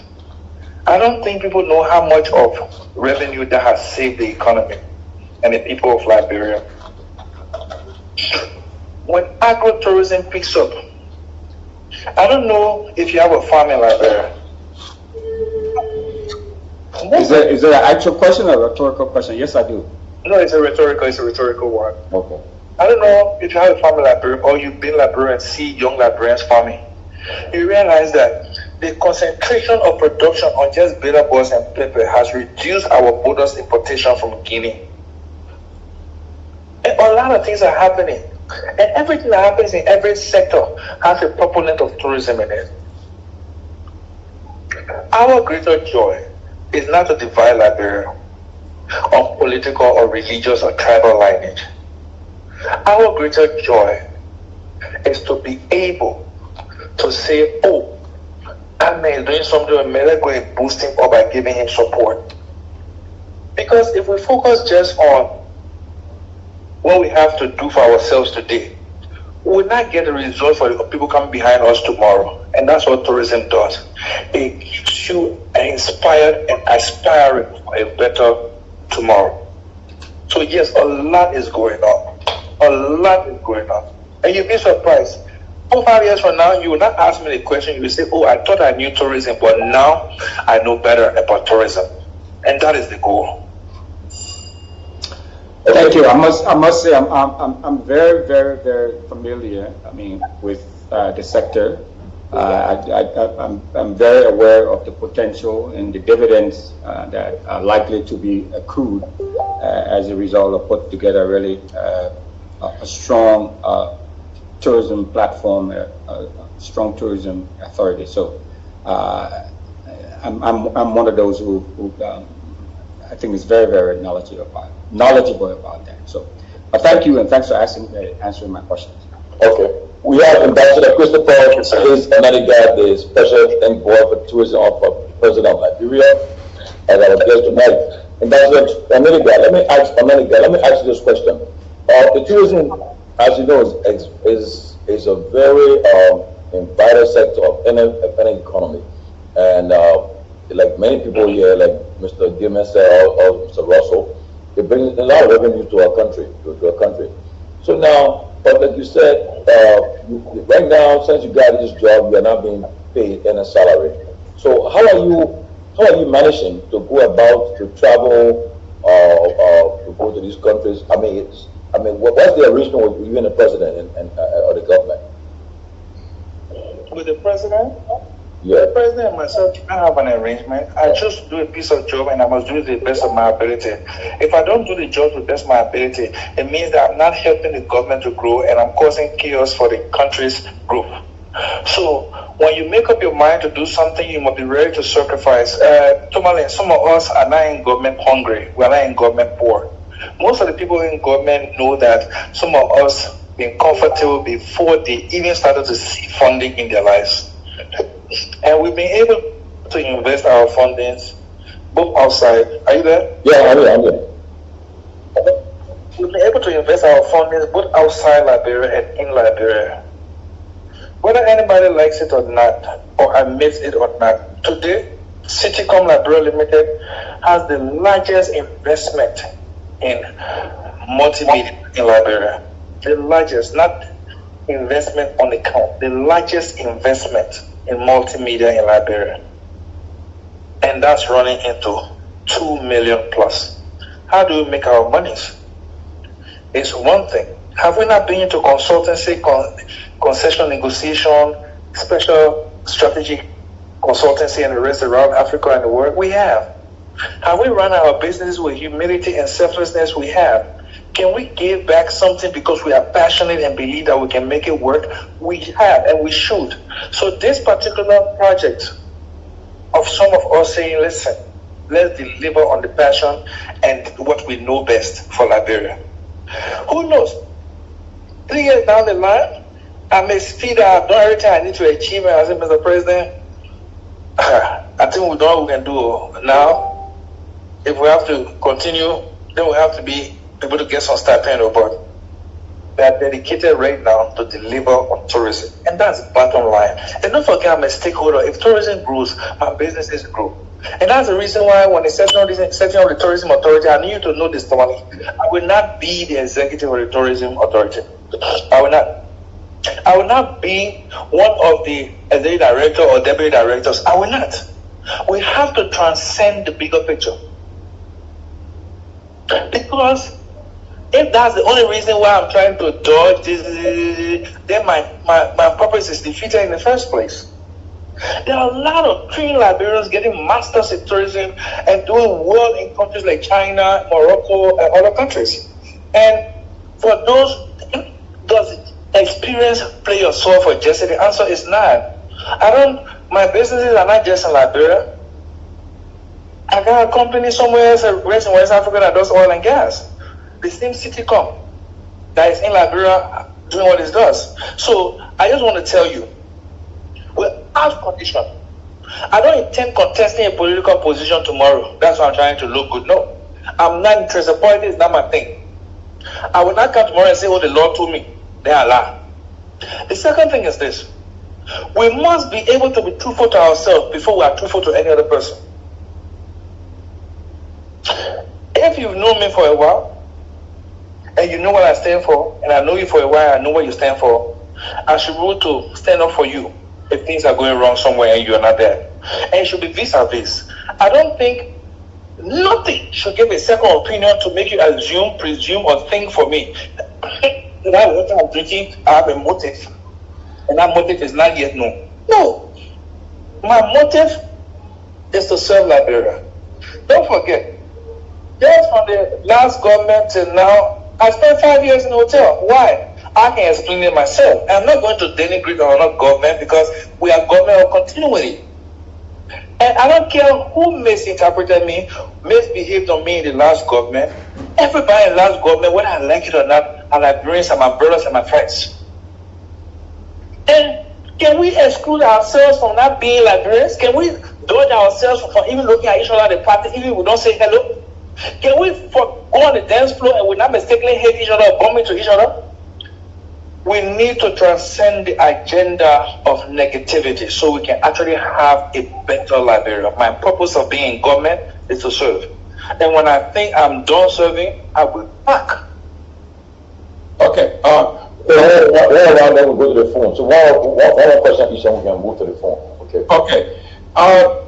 Mr. Ambassador, from the get-go, I became very skeptical when you went and announced where you are. You say you're in the bush somewhere.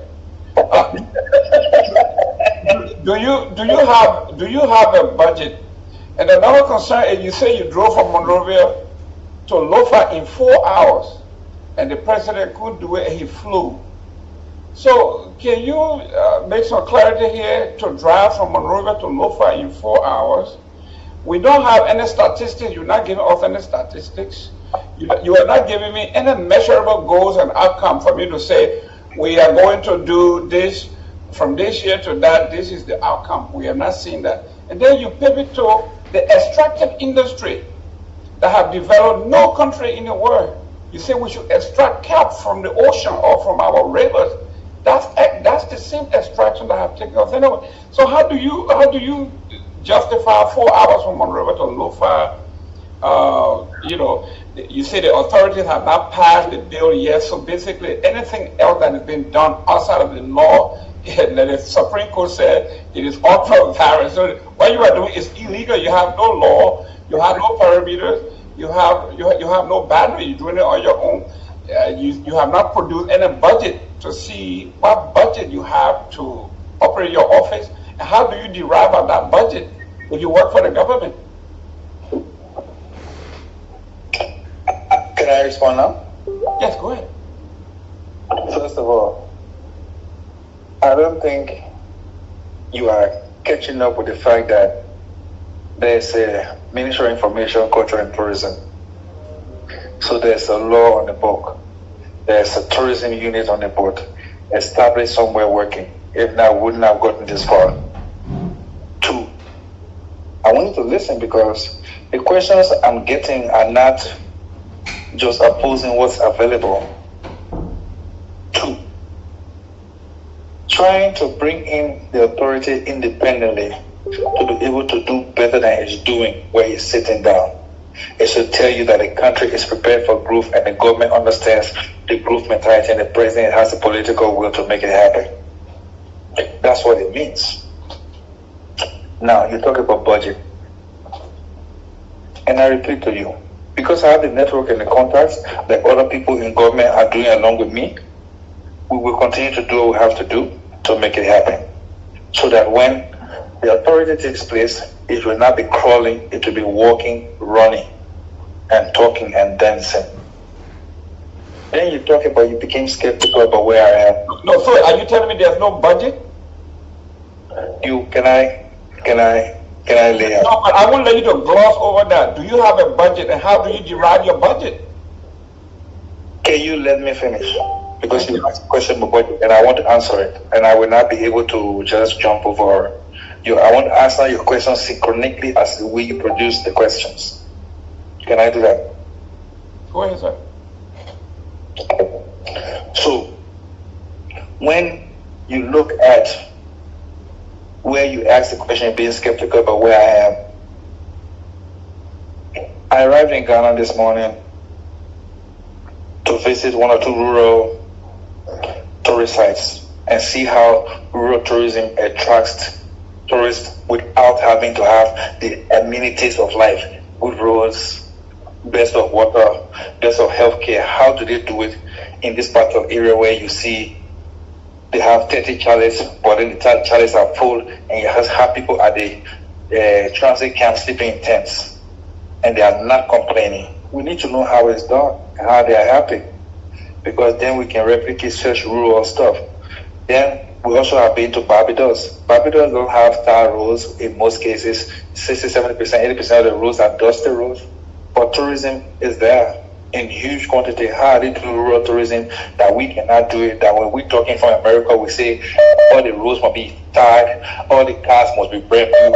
Or it's not true. So we are trying to see what we see outside Africa to find conditions in Africa that suits the same situation. Now you talk about budget. Like I said to you before, and I repeat, there is a Ministry of Information, Culture, and Tourism. I expressively interpret the vision of the president, tourism, and as his envoy, I make sure that things are done in a way. And to get you right, I'm here not alone. I'm here with the ambassador, the president's special envoy investment. Our business, as we are looking at tourism, we are looking at investment opportunities, and then we can pull people back to Liberia. When you talk about budget, because the transition is taking place, the budget of the Ministry of the Tourism Bureau exists, but they can access the budget purely on project by project basis. So if you go and search, you will see that the budget exists. The budget for my office is a different thing. I'm not supposed to own a budget. I'm not the one technically executing. I don't execute. I go to discuss. I go to encourage. I go to understudy, and I provide the technicians what I've seen. And it's at that point that they can decide how they find the funding to do what they have to do. So we need to understand, at the beginning, I said to you clearly what my rules are and what the rules of the technicians who run the bureau are. So if we keep coming back with the questions that is replica of what is not my function, then the sweetness of the conversation is now we are coming back to explain what we shouldn't be explaining. Ambassador, number here, Victor. Thank you again. I mean, right now this conversation is like a moving target. You know, you come, you say something, we repeat it to you, you say, no, I never said that. So what I'm going to ask you, I asked you to write it down because you did say it. There are people who are even writing in the chat that this e-visa, you simply imply that there is a difference between the visa on arrival that you say I can sit in my living room, you said that, I can apply for, and the e-visa. Can you tell us what the difference is between the e-visa that I can get in my living room and the visa on arrival that I can get in my living room? That's one. Two, before you hang up, please tell us in your, I know you said you emphasized here that you're just in an advisory role, you know, you're the ambassador, but yet you're shepherding a bill through the legislature that seeks to decouple in the tourism sector from the Ministry of Information. I'm not sure if that falls within your purview. So I'd like you to describe to us exactly what you haven't accomplished, because you were appointed back in March, and I believe you were reappointed in December. So you've been on for over a year now. What is it that you brought to the tourism industry after you clarify the e-visa and the visa on arrival? Thank you.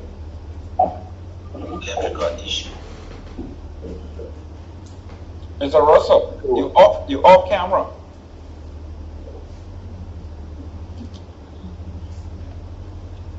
Can you not see me? Now we can see you. Can I go ahead now? Yeah. Now, I'm appealing, so we understand this just straight. When we talk about e-visa, visa on arrival, you have to apply, wait for your visa to be approved by Monrovia, and after doing that approval, it could take a day or 2 or 3, then you can move. For the e-visa component, you don't need any delay. You just need to go online, and it means you will see what you have. Do you want us to go through it together? No, I mean, look, let me tell you, and Mr. Russell has indicated, other countries in the region have it. I usually go through Nairobi. I sit on a computer, I pay $25 within hours, I get my e-visa. That's what I know, and that is e-visa as well. But you're telling us that there is a difference between visa on arrival, which we don't have. You said we have in Liberia, we don't. We don't have it. I go to Liberia all the time. Everybody on this day has been to Liberia. We don't have that. So but you say we do. But I'm asking you, how is that different from e-visa? You say e-visa is different. That is offered by immigration. But the visa on arrival. Right now, can we do it together so you can go online just the way you do it in Kenya and Nairobi? I'm telling you, you can sit in your house right now and go online and get an e-visa.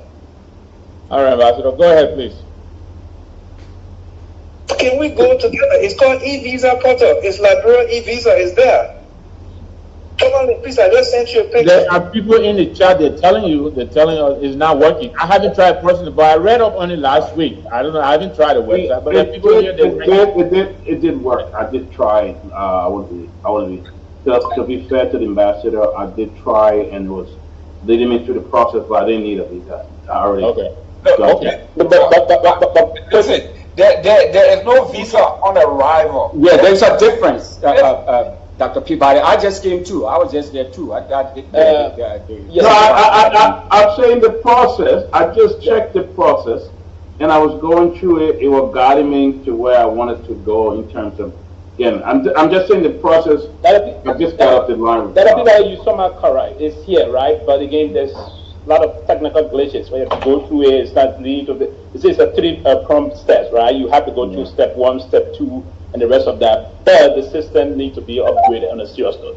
So as Mr. Russell said, Mr. Nambi said, 25 minutes to Nairobi the process. This is because ever since we've been on, I've been trying to go through it. It's just it goes this way.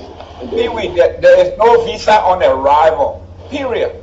No, I'm not. But listen, my dear brother, we all want to see Liberia move forward. The intent of us is to see the country move forward. But again, the way of our leaders have been bringing that we not do the right thing and try to pretend as we're doing the right thing. And that's why we've been pushing the country backward, right? The intent is to see the country move this kind of a practice of doing things effectively or not. It's great for us to do. But I got my own question to ask. I just intend to, is the president appointee stay here? The last person is okay, or it will visa on arrival, or this e-visa issue, because we need to sort it out. So that tomorrow again, we don't have a repetition of saying what's happening the e-visa period.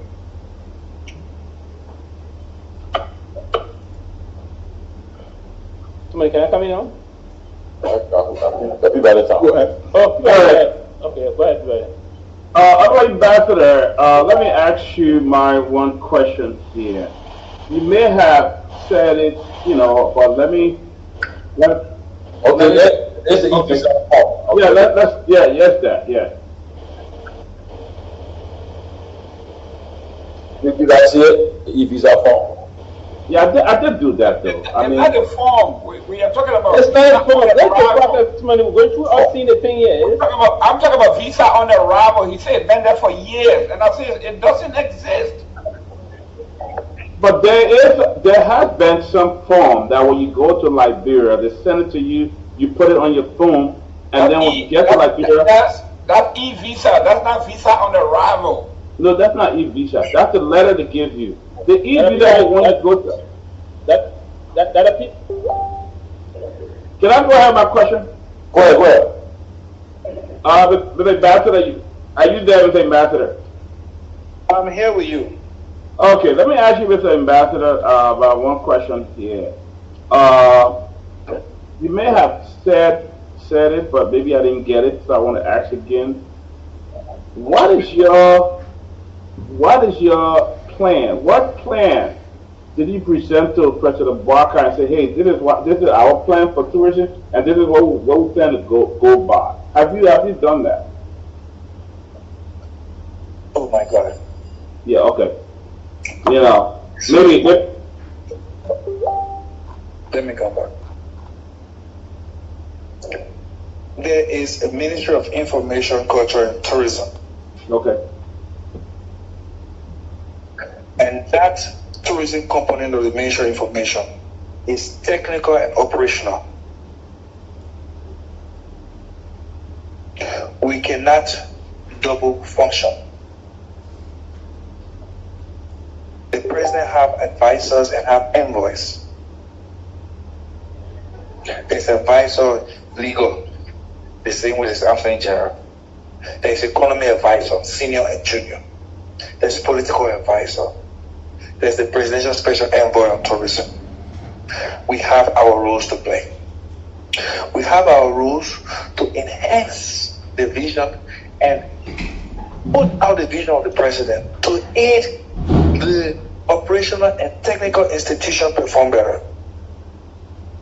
It's not our business to go and take over the roles.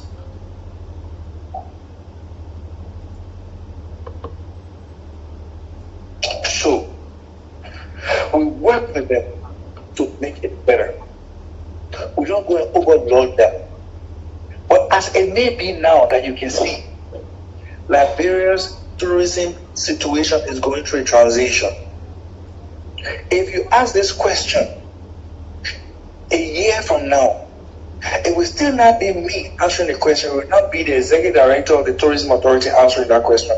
What are your plans and vision now that you are now a full authority, like LPRC, like NPA? What development agenda do you have? How do you want to expand tourism? How do you want to bring in revenue? How do you want to build capacity? How many people have you trained?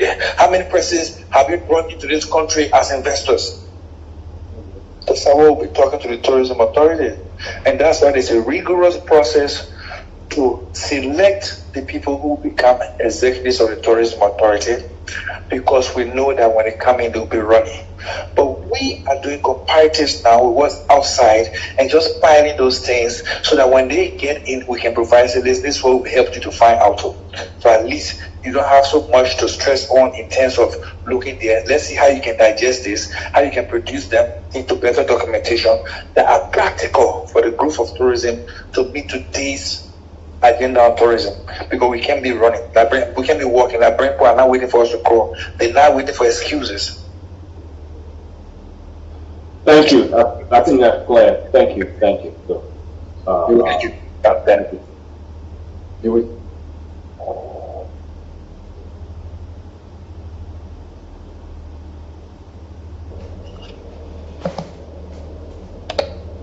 Yeah. It's my time to money? Yeah. Yeah, okay, thank you. I just wanted to, just at the point, because I do understand that our whole tourism sector being very dormant for many years. They have not been active, and one of the process, I think the past administration, the we administration, the deputy or assistant minister making a lot of effort then to engage our U.S. counterpart to help in many other ways. I just want to ask the ambassador, is there any plan to officially visit the United States, engage the U.S. In terms of some partnership to enhance our tourism sector? Because the intent is that folks may ask, and there's discussion that those that, because you are the special envoy of the president for tourism, is important. The last time the president was coming to the UN was a major year last year. The General Assembly was pushing a lot of things about global tourism and the rest of it, and we didn't see you.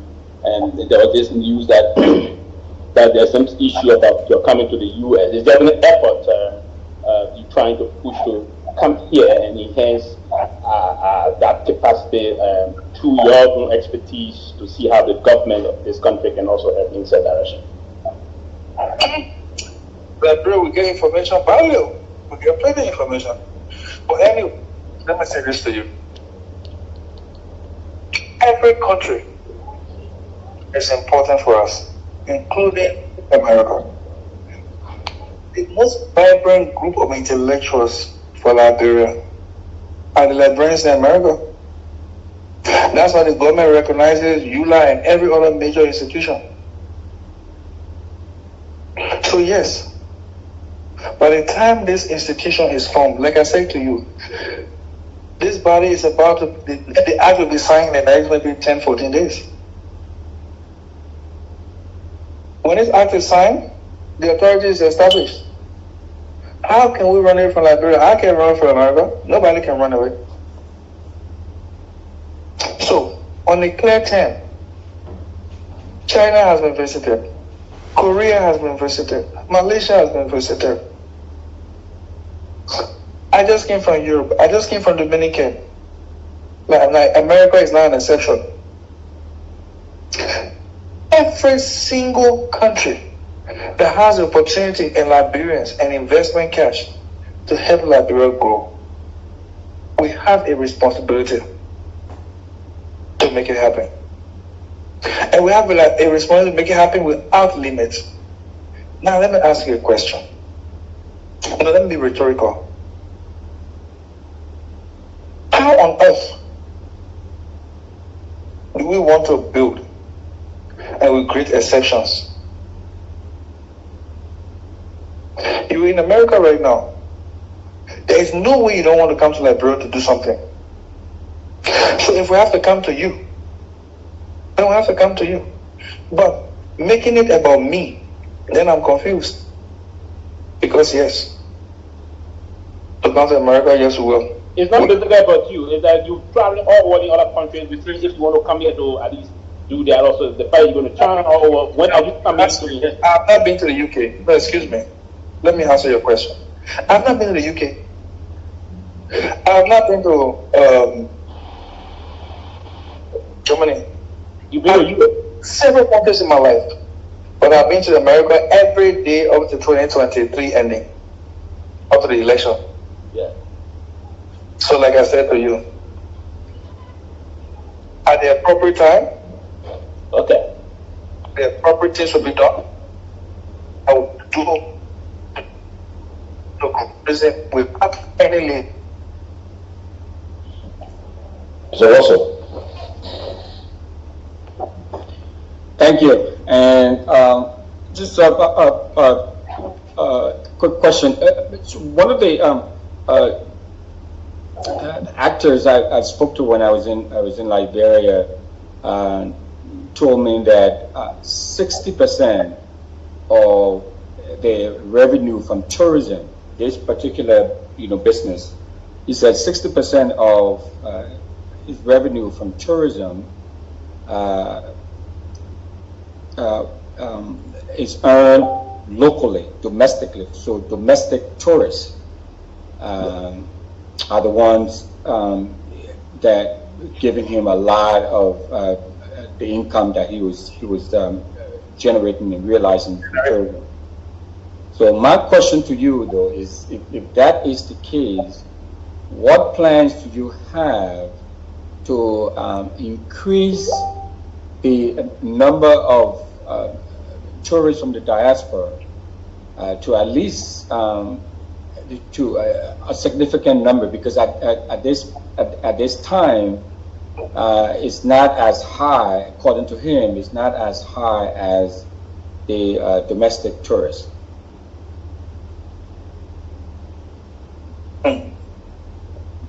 Okay. Let me put it this way. Before anything good takes place anywhere, you must own your. And domestic tourism, the major aspect of it.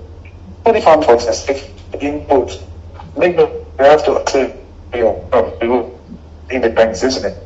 So going as domestic farm, when you import, that's You break it up. protection of farm produce. You break it up. Yeah, you break it up. Yeah, go ahead now. So I said, yeah. In my quote, we produce crop locally is domestic production in farming. So that is the same thing that happens with tourism. Every sector has domestic and global phase. When you set up the health sector very well, it runs well. Domestic, you have a lot of people in low hospitals, international health patients. That's what you call health tourism. Now, when it comes to the domestic side of tourism, it is good to hear that people are making money from domestic tourism. It means Liberians are building the confidence to travel internally between counties and the rest.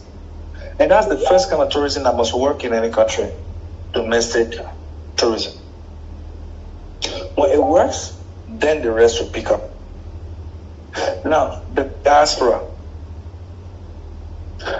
There are several things that have to be done, and I repeat to you, there is the operational and technical department that carries that is at the Ministry of Information, Culture and Tourism.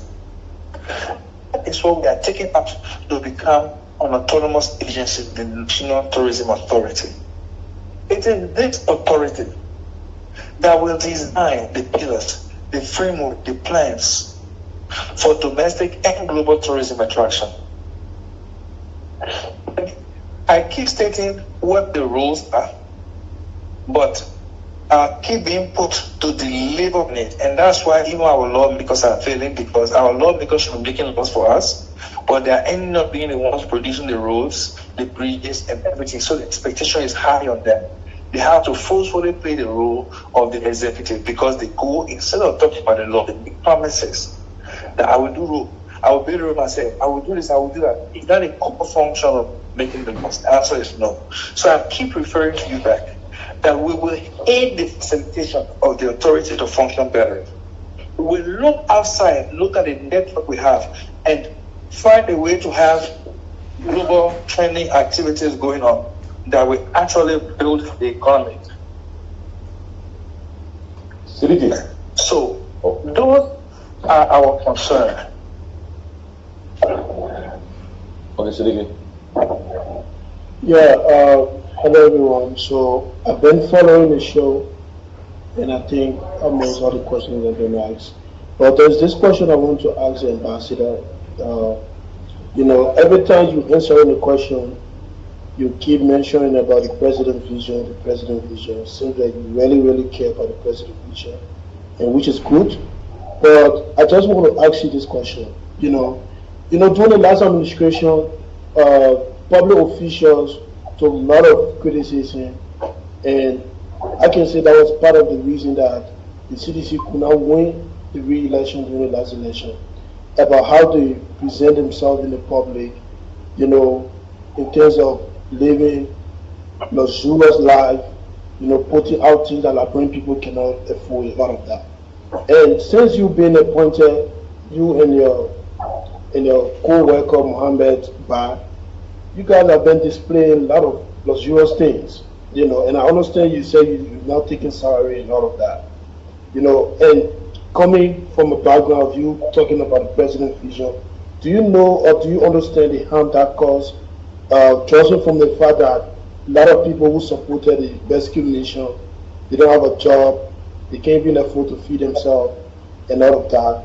And you coming, displaying all those things, you riding in a plane, displaying everything, even the food to eat and all of that. Do you know the harm that have on this government or the president's vision you are here promoting tonight? So, are you done so I can answer now, sir? Yes, I'm done. Okay. First and foremost,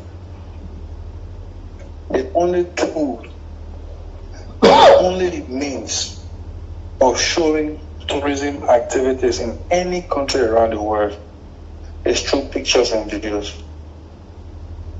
The other key thing that people run from is the fact that if the pictures and videos that shows how happy a group of people in the country is, or a country is, or how much of development they are carrying. Now, let's take it to your core point. Each and every one of us has traveled and we take pictures. We post pictures. We live our lives. Now we get to government, we pretend. That's fine. But thank God for President Donald Trump. We've understood that what is important is the deliverable. Now you accuse me, like others have accused me, I've never posted a picture of me traveling. We snap pictures as was accused of.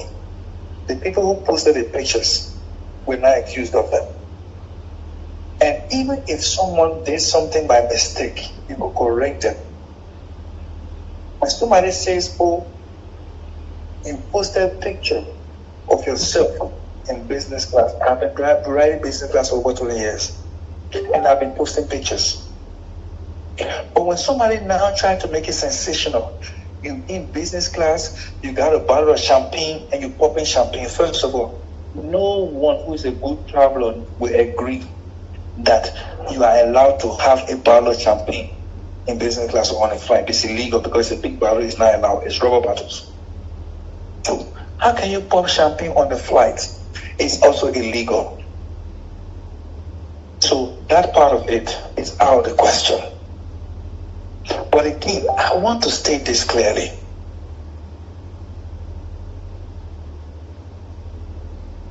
How on earth, because you just said all these things you're doing, I would like you to be specific. What is it I have done that you are actually trying to state so I can address that particular issue? Yeah, a couple of months ago, you and Mohammed Ba took a photos in a business flight rather, and you were eating some food, the same food that Eugene Nambe of Maritime was criticized for amongst the Unity Party folks, drinking, and you don't really need to go into it. You posted the photos on your Facebook. Example and be clear. So every word you use, I will try to address it. So you say eating food and drinking. Please be specific. No, I don't drink. For me, I don't drink, so I don't know alcohol. I don't know whether it's champagne. But the fact of the matter is, you posted those. I've never had alcohol in my life. I've never smoked and I've never tasted coffee. And apart from that, Ambassador, you've always posting, luxurious photos, food, restaurant you go to eat. They're on your page, and I can download some of it and send it to Tomale and share it on the screen. That's okay. Ask you to tell me. If not on your page, it will be on Mohammed Ba page. So please get it straight. Let's get it straight. I have been on business class for over 20 years. Yeah, but the point is, Ambassador, the people who got criticized yesterday also ride business class before, but because they were in public offices, they were being criticized because partisans of their party were hungry, they were not getting jobs and all of that, and people think that they were not necessary to be displacing some of those photos on the internet.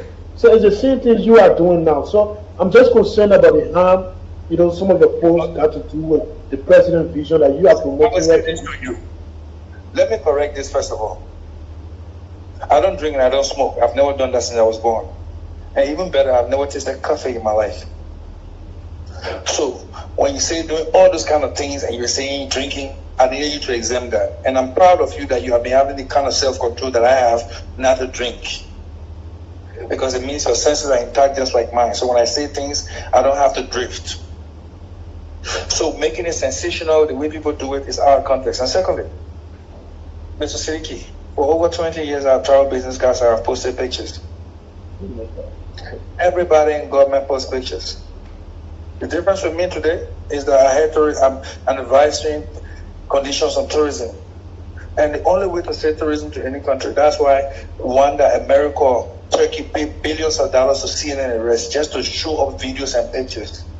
And they show off culinary food. They show off cruise fashion. They show waters, beaches. They show hotel infrastructure. They show hospitality and greetings. That is tourism. And I'm praying and hoping that we change our mentality and every Liberian begin to let people know we can post palm butters. When I post myself using my hand to eat okra and fufu, nobody argues that. Okay, nobody argues that. And I do that all the time. Why is it you separate the okra and fufu from that? And how much is it? I'm going to say to you, I will not do anything that will disturb the mindset.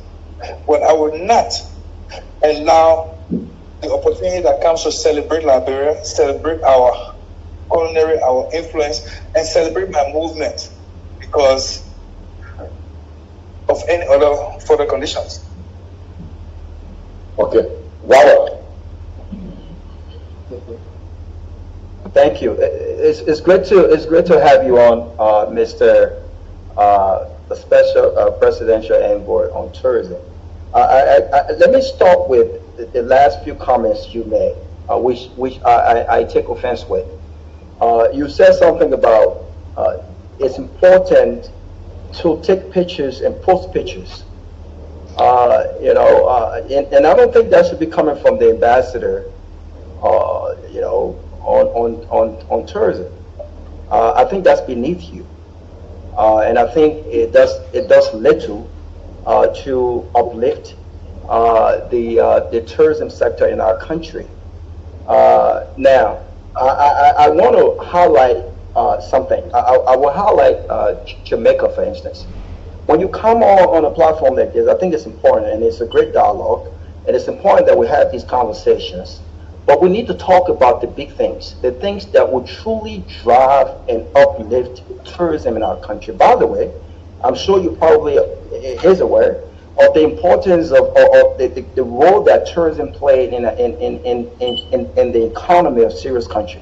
Barbados, for instance, the effective tax revenue in 2021, when the revenue in tourism dropped significantly from $1 billion to 600,000 United States dollars. The Jamaicans, for instance, generated close to $4 billion in tourism revenue in 2023, and they experienced a significant drop of $2.5 billion. It affected key sector, especially the job creation in Jamaica. So when we talk about what the act would do, what you have done, what kind of advice you're giving the president, I want to hear some serious discussion. I'll give an example. Jamaica, they're investing in airlift, and the goal for that is to increase air connectivity from South and Central America. They recently secured new routes through the LATAM Airlines, which goes the route through Peru and South America, right? The goal is to basically tap into new markets, right? They're utilizing the age of technology by investing in digital transformation, right? The goal is to improve communication and customer experiences. They're also invested in diversifying tourism products. You talk about the beaches in our country. You talk about domestic tourism. But what revenue, what significant revenue can you name that have benefited the country overall economy when it comes to domestic tourism, right? They are diversifying tourism product beyond traditional beaches. And you know what else they're also doing? You talked about coming to America. You said something about whatever we need to do to come to you. When my brother Sylvester asked you about when the last visit you made and things like that, you don't have to come to America. For instance, they are investing in symposium, right? They have a whole product. They're having conferences, business conferences. Last but not the least, they've also pushed ecotourism because there's many segments of tourism. I can name over 25 that developed countries have used over the years to improve their economy.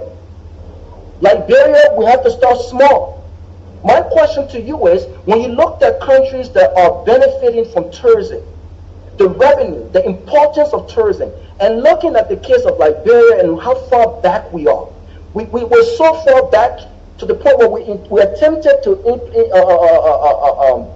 mimic the year of return that Ghana did.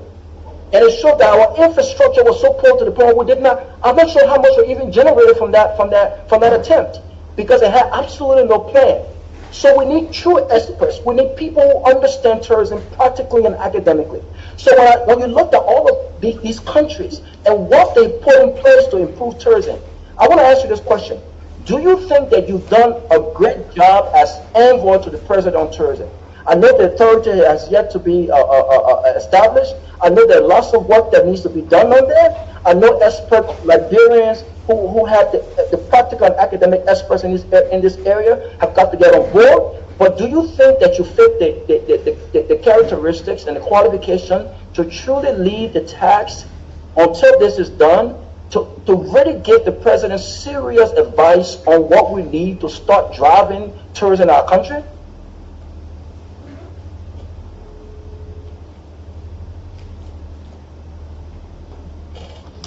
Are you done? Yeah, I have a question. I've landed. Go ahead, sir. I need to be sure you do. I don't want to interject. No, I've landed. Go ahead. Okay. To be honest, I've not been able to understand 90% of what you said because it was like movement around. But at least I understand the last question. Oh, no. Hold on. If you don't mind, I don't want to interrupt. It's very important. Since you did not understand 90%, I will slow down and I'll repeat what I said. I think it's very important. I don't want you to miss most of what I said. So let me slow down, please, for the sake of the audience. Go ahead. 90% of what you said. He just unfair. He caught the car. No, it's unfair. Come on, it's unfair. Let me repeat what I said. Go ahead. Let me repeat what I said so he can understand what I said. I don't want him to go. Wait. Let him finish. Okay, go ahead. 90% of what you said, I'm not able to grasp to respond on it in detail because it was flying. Honestly, the first thing you said that you were disappointed or something concerning pictures, and then honestly, the last question, if I'm fit. But I will answer the latter, then go back to the first, and then the manner in which you went around the issues, I will try and see and touch the ones I feel are grasp. Wow, when you don't hop in and you go back on your question. No, man, Ambassador, let me help out. Let him finish. You have the floor. Go ahead, Ambassador. First of all, in the wisdom of the president, I'm qualified to do a piece of job. And I'm doing it selflessly in the interest of the Liberian people. On the last question, that's my answer. On the issue I have is appealing or you were disappointed because as ambassador of tourism, I shouldn't be talking about taking pictures. Now I don't know why I have my phones in my hands in the first place and why I'm on social media. I'm sorry if you feel offended, but I will not stop. On the issues relating to what Jamaica is doing, Jamaica's conditions, environment is Jamaica. Liberia is dealing with her own situation that's adaptive to her. When you talk about revenue, the reason why the authority is being established is to be able to contribute to what she has not been contributing to. And the authority needs to be established to allow that function so that you can ask that question in a year or two from now, and then the answer should be available. How can an institution that you don't invest in be able to benefit you? From year in, year out, there has been new monies in the budgets for tourism. Last budget, there was $400,000. That's how the surfing competition was able to be held in Cape Mount, because there was budget allotment for it. Now, the only time budgets were allotted between 2018 and 2023 was when we're having the centennial anniversary. $1 million was invested into it. But what was it used for? It was used for paying the people who brought in sound from another country and a whole lot of stuff. But there was nothing put in the budget for tourism for years and years in, year out, because it was in the department. When tourism comes out as an authority, then there'll be room for you to question the authority on a yearly basis. They don't perform. But till now, I don't see how you're going to do that. Okay, so let me go back. I think it's important. Let me go back to what I said. And I don't think that, and I'm not saying you can't use yourself more. I think for your position, I think it's beneath you when we're having serious discussions on tourism and how we get there. I know we have a lot to do. For you to talk about posting of pictures and videos on social media, it doesn't work that way. And you don't need the establishment of the tourism authority to start looking at ideas like what the Jamaicans are doing and investing in human capital. You don't need the establishment of an authority to tell the president, Mr. President, while we are with the establishment of the tourism authority, I think it's prudent and it's important that we start looking at what the Jamaican Center for Tourism and Innovation has started doing, investing. Yes. I don't know at what point you got involved in the conversation, because everything you're trying to ask, you are trying to get me to answer are things we discussed and I put forward earlier in the conversation before I opened. I said why the authority is being established. There are contacts being made, and I explained in detail for close to 10-15 minutes on this. But I don't know if you heard that, or I don't know if you were with us when we started the conversation at the beginning. I was following, sir. I was following, and again, I was following. But again, I'm sorry to say that I don't think that at the level that you are, I don't think the answers that you give, I don't think those are conversations that you should be having, right? And this is the reason why I gave you an example. I gave you an example. 1 second now. I don't want us to talk over each other. I gave you an example of what other serious countries are doing. It's not a brain surgery, right? And so based on the recommendations you made so far, right? Again, I don't think it has what it takes to get us or to even commence any serious conversation around tourism. And it bothers me in particular because when the tourism authority is established, it's on the foundation that you set.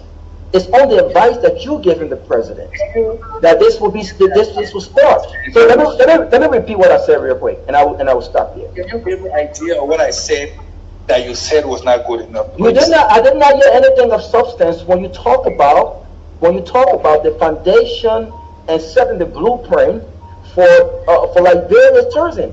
I did not hear anything substantial, which is the reason why I gave an example. So let me repeat. What I want to hear. Let me repeat. I'd like to ask a question. The things that were not of substance, can you mention one that I said?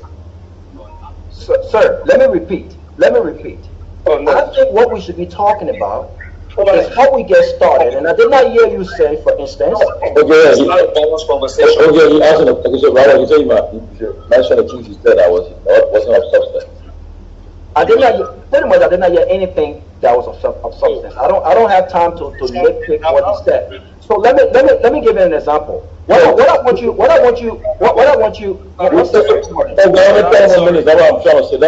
Robert, sorry, I won't be able to answer your questions as it is, because if I'm not saying anything of substance, or what relevance will you try to put it into my head to not say? Because I did not hear you say, for instance, I want to have a dialogue, and the other guys can come in. I did not hear you say, for instance, as a country, well, let him talk, Tomale, because he's talking over me. Let him talk. Tomale, when we come to have a conversation like this, we must be mature about it, so we can accept people's differences and be able to address them out of pure heart. If I'm told that someone was following all the things we said for the last 2 hours, and what I said was nothing was of substance, fine. But then the person is telling me that what they think I should be saying, then automatically I say fine. Before I listen to the thing you think, because all of us have ideas, we can cross-pollinate and we can develop on the ideas of what people think. But tell me, if you say you are following, that was a good thing. Just tell me 1 or 2 things that were not of substance that I say. Then you say you are not following that. So then it doesn't show that. It means that we're just trying to filibuster. And we're not filibuster. You just said that. You just admitted that under your watch, the president, but Ambassador, we can't talk about each other now. I'll let you speak. Let me speak. Okay, go ahead. You were the one who was speaking for the longest. And I tried to address the issues. But then you tell me that nothing I said was of substance. As much as it's denigrating, I will accept. But as much as I'm accepting, I want to be sure that the things that were not of substance that you said I said, you can give me a few so I can correct myself. But it was under your watch. It was under your watch. This is what is not substance. I would not have advised the president to invest $1 million just to pay folks who bought speakers for an event that brought no revenue in for the country. That's number one. That's substantive. That's not of substance. And so, what is of substance that I want you to? You will move this conversation forward, please. But we can't. You keep interrupting. I want you to speak. If you're speaking, let me be quiet so you can speak. Can we move this conversation forward? Okay, so we can move the conversation forward, and this is my view on how we move the conversation forward. No, sorry, sir. If you can listen, if you don't have an idea what I said before, you will not dictate to what I list. I'm sorry. You will not do that, Ambassador. Okay. So I'll give my view. You don't have to answer the question. My view is on how we move the conversation forward. It comes myself. No. That would be like this. Yep. Okay. So please, let's manage. Let's moderate. We got 26 more minutes, guys. Let's. But Tomale, they get exactly. You can't dictate to how I ask the question. Listen, you want to dictate to that. Listen, let me speak. But Pee-wee, the guest is saying that Robert said that he said something of and I didn't need one, Tomale. I need one. Okay, I need one. I think what was it, Robert? I need one. One is he just said and admitted that he just said in a. Let him he said it wasn't on your watch, Robert. Okay, but it wasn't on your watch, but it was done. It was done, right? But you admitted to that. The president invested $1 million into a program that was bringing no revenue in for the country, only to pay folks who brought speaker. So here's how we move the conversation forward. Robert, we are administration. We're not doing the administration of President Baka. So now he's saying you cannot accuse him for that. Here's how we move the conversation forward. I started my statement by saying, I don't think at the level of the ambassador, he should be talking about, and this is just my view, he doesn't have to agree with it. Given the magnitude of what we're discussing when it comes to Liberia's tourism, I don't think that the ambassador should be talking about taking pictures and posting videos, especially when it's on his social media website. The tourism sector is far behind because of the lack of simple common sense ideas and the lack of true experts on board. I want the ambassador to talk about things such as an example, where we get started on tourism as a country. Are we looking at ecotourism and cultural tourism? That's one. Are we also looking at investing in human capital? Number two, are we also investing in talent? Number three, are we also utilizing the age of technology? These are serious things. The serious countries and today they're making billions of dollars in tourism. Let's not mention any of these things. Okay, Robert, before you can, I think he talked about where they are. Who asked you a question? He can walk you where they are right now. So, and then Sliki asked that question you asked about the pictures, and he said that he used it to attract tourism through that means. Yeah, but that's again, you just made my point. You don't do that by posting something on his page. That's not the idea we need to move our tourism. So it's laughable that the ambassador will talk about. You can't force him to accept. I'm not accepting what I'm saying. I'm not accepting.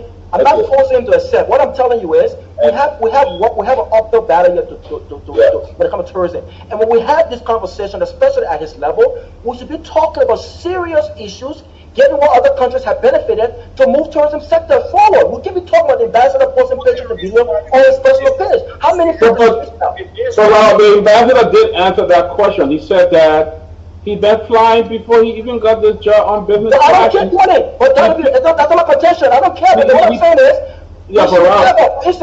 we should have a website, right? Multiple websites, based on what we're talking about, that reach out and connect Liberia to tourists. Not on the ambassador's personal page. I don't care about what he puts on his personal page. No, he's not putting that on the personal page. What page is he putting on? Let me answer the question. Did you see the page? Did you see what he put up, Robert? What page? Okay, what page is he putting on? It's on the personal page that Come on, guys. The bill is still important. What picture did he put up? What did he put up? Everything the ambassador does, he put it on his Facebook page. In travel, he put it. In going to restaurant, he put it there. What ambassador does not get paid from the government? If that's his own money he's spending, then that's his prerogative. What picture he put it on? That is even on the list. That is even on the list. Let me say this. We should not play with our country when we're talking about serious matters. Tourism can break or make a Liberia's economy. My point is, there's ambassadors posting pictures and videos to reach out to people. That's not a serious conversation. It's not. This becomes hard to see that we can have this kind of petty conversations instead of moving forward on things that will grow the country. We can't move forward. You don't have any ideas on how we move the tourism sector forward. I ask you, do you think you're competent enough to be giving the president the kind of advice to move the tourism sector forward? That's part of being honest on how we move our country forward. Do you think you have that competence? Please don't leave. Wait a minute. Don't leave, please. We're ending the conversation. You see, and that's the same thing. You gotta ask the question. Let the man answer the question. Listen, I think all the guys here were before. All the questions they're asking, he addressed. He get an overview of the tourism, where we are right now and where it is right now. He asked all the questions, so it's like, but what he's getting in is that he asks the same question again and explain again in different form, and that's the problem. He already asked the question. We asked the question about where the tourism is. He said it's a bill that before the legislature still, the person got to get it bill to sign it. They are not reached that point yet. The bill got nothing to do with this ambassador. I'm not talking about the bill. I'm talking about this bill is separate from the role of the ambassador. Okay. It has nothing. He's been in this position for going almost 15 months now. I'm talking about what conversations are being held to start the groundwork to move the tourism sector forward. Let move forward. I think we should move forward. But again, what is important in the country is that we ask some serious questions. We gotta ask serious questions, man. Right?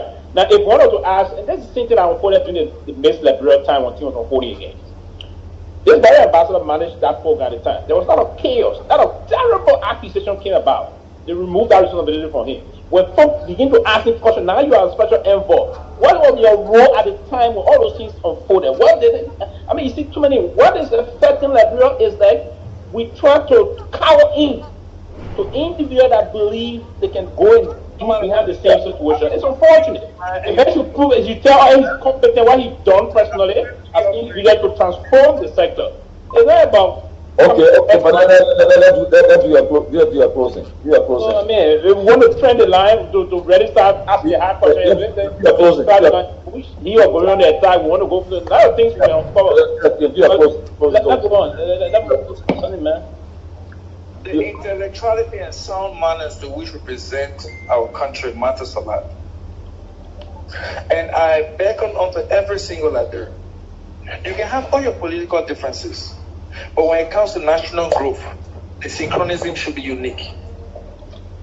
Tourism is growing, whether we like it or we don't like it, whether we believe in the system or not, whether we are part of it or not. What my most important interest is, and that's the interest of every Liberian, is that tourism peoples, that tourism grows, that it helps to improve our life standard, and it provides the opportunity for each Liberian to be self-employed or motivated or inspired to take his destiny into his own hand or her own hands. I thank you this evening for this show. I thank you for the disparities of opinions and the rest. What matters most is that we live Liberia, we think Liberia, we love Liberia. But Liberia will become the choicest destination for tourists around the world in the shortest possible time.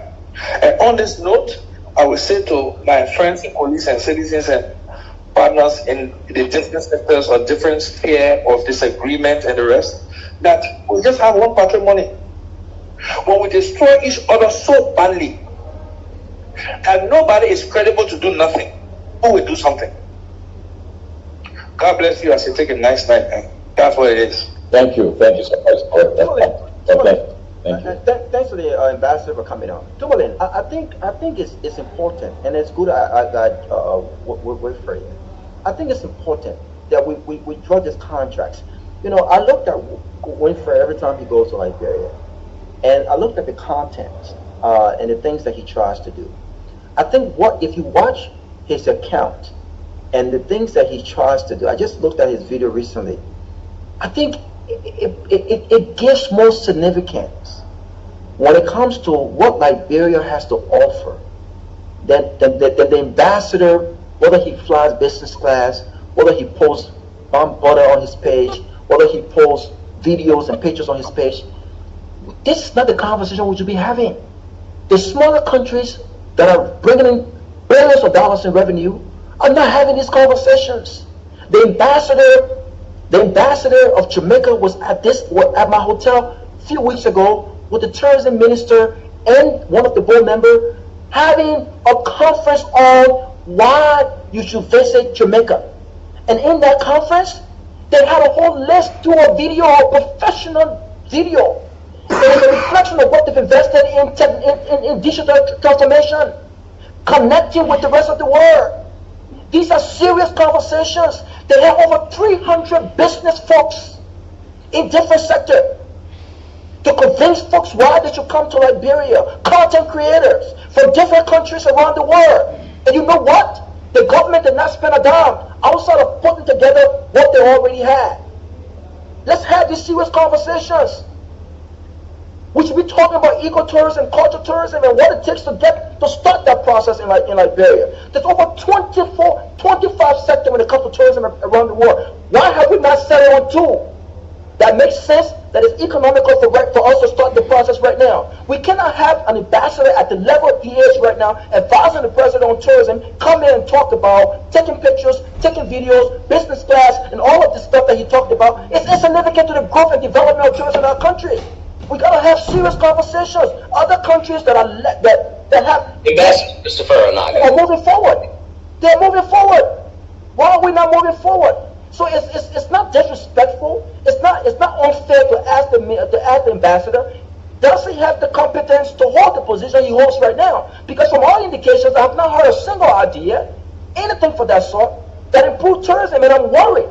I'm worried that if you have such a gentleman on board, without the establishment of tourism authority right now, what would happen if we recruit 5 of the ambassador, 10 of the ambassador with his experience and his expertise? We gotta do better, man. We gotta do better. To get better, we have to do better. And no, tourism is not growing.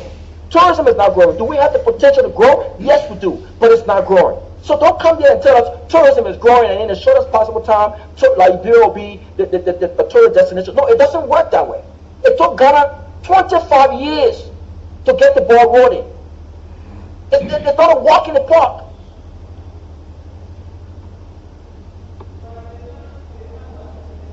Oh, you know, we started we come on the show to actually be kind and do. The first thing we started this show on was that we try to set the basis. You see, I'm one of those individuals that was encouraging to have conversation on this matter. But the point is that when we even start talking about the airport, for example, you want to be dismissive. You cannot be dismissive when you appear on this kind of a show. You have to provide some of the way forward as to what role are you going to play to advise the president as a special envoy? As a special envoy, your responsibility is to move out. And that's, you know, I was asking the question to him about coming to this place. He might have gone to different places. Not what basically I was getting. I didn't go that route. I didn't want to go that route. He said, oh, you're coming to come. I was not going that route. But the first thing is that when we come on the show, it will respect you as the guest. You have to respect like the panelists. Now, sometimes, again, there's a small terrain in front of ourselves.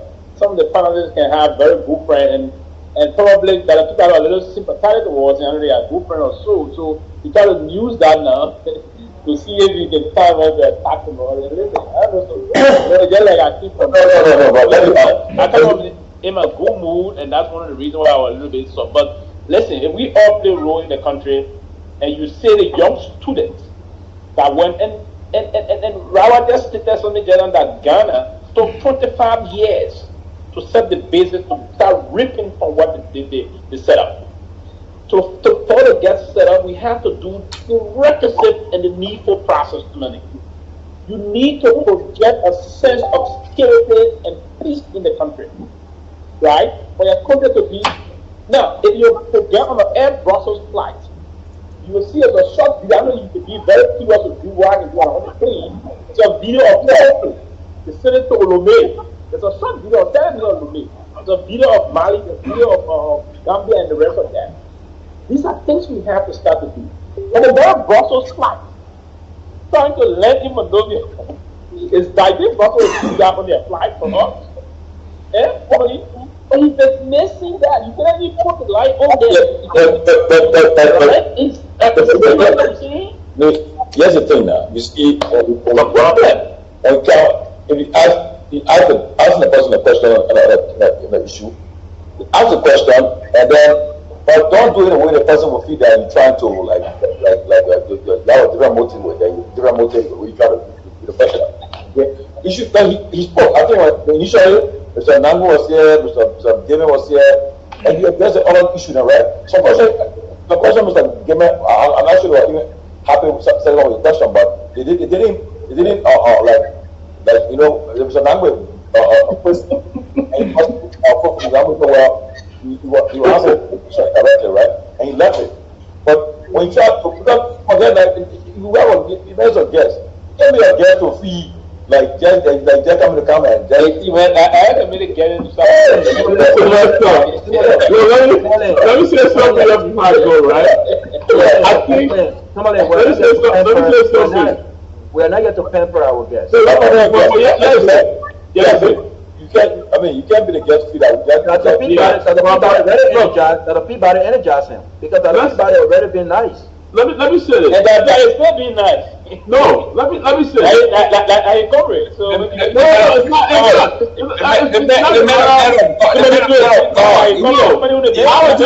He's a man of God. He got to I just asked. But yes, I won't ask a question that will be personal to somebody. I won't, and that's what you guys were going on. Yes. Because. No question. What question? He attacked me before calling him bush chicken or bush animal or something like that. Didn't you say that? Yeah. Listen, guys. You see, I can't. 1 minute, please, Chief. 1 minute. You see, do you know the reason why sometimes?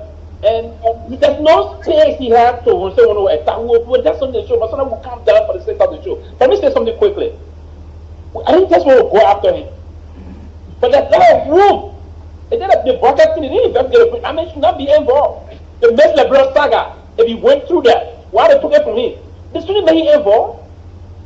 Just the Miss LeBron saga that he went, the kind of terrible thing he did in the country we don't want to go there. Why they took it from him? Why they call that? I mean, I would have had an opposition, but what I'm saying is, you didn't want to attack him. You couldn't go to that. When you going back and forth with the guests, you did this, he called you this, he called you that. If you are a public servant, you ask the hard question. Yeah, I agree. And you've been doing that before. Yeah. And you can always do it. I agree with that. Do you know one of the most important aspects we talk about? I was mentioning Jamaica taking advantage of digital transformation. Do you know what the most important aspect of tourism right now? especially in countries that are considered safety risk, is the ability to commute. Now, in Liberia, we have a lot of security problems. We have infrastructure problems. But you know what we can do right now by utilizing technology. We can ensure that Uber is in Liberia. We don't even have Uber in Liberia. When you go to smaller countries that still have security issues, countries like Haiti, the Uber's in Liberia, in Haiti. When we're having this conversation, Tomolin, we should have them seriously. He shouldn't be offended when people ask him questions about his qualification. Ask me questions about my qualification. This is not the choice of words. The way when you answer that question about Jamaica, he said Jamaica liberates Liberia. Thank you. From Jamaica. Come on, Tomolin. Come on, man. Tomolin, let me tell you something. First of all, the gentleman, I'm in Florida. I served on that tourism committee for years. We talk about major stuff. First of all, he used the term with Siliki. He said, I'm glad you don't drink. That means you have your brain intact. See? So that means for those of us who drink beer, I read it down, okay? Can you read that again? Can you read that again? I want to come up. Wait, let me repeat that. I like that quote. Is it Siliki? I'm glad you don't drink. If you don't drink, it means you have your brain intact. You remember he said we should take note, and I put my pen up, and I was taking note. So I think he's a PR man. He's not a tourism man. He's there to sell the image or whatever. But he is not a tourism man. Well, the advisor say he must be here a year from now and see what happens. So, but the thing about it is, the man said you go from Monrovia to Lofa in 4 hours. Hey, man, in 4 hours from Monrovia to Lofa. Don't let me laugh. And then finally, when he was talking about you are not allowed to drink on the flight, it's illegal, and this and that. So I got to the FAA website, and this is what it said. FAA regulation prohibit travelers from consuming alcohol that they bring. You are not allowed to bring it, but you can drink it, you can buy it, as long as you buy it from the airline, and the steward serve you. But we don't even get plastic. What do you think he died? The man said it's illegal to even drink on the flight. And by the way, we don't even get plastic bottles of whatever quantity of wine in business class. That doesn't even happen. But to your point,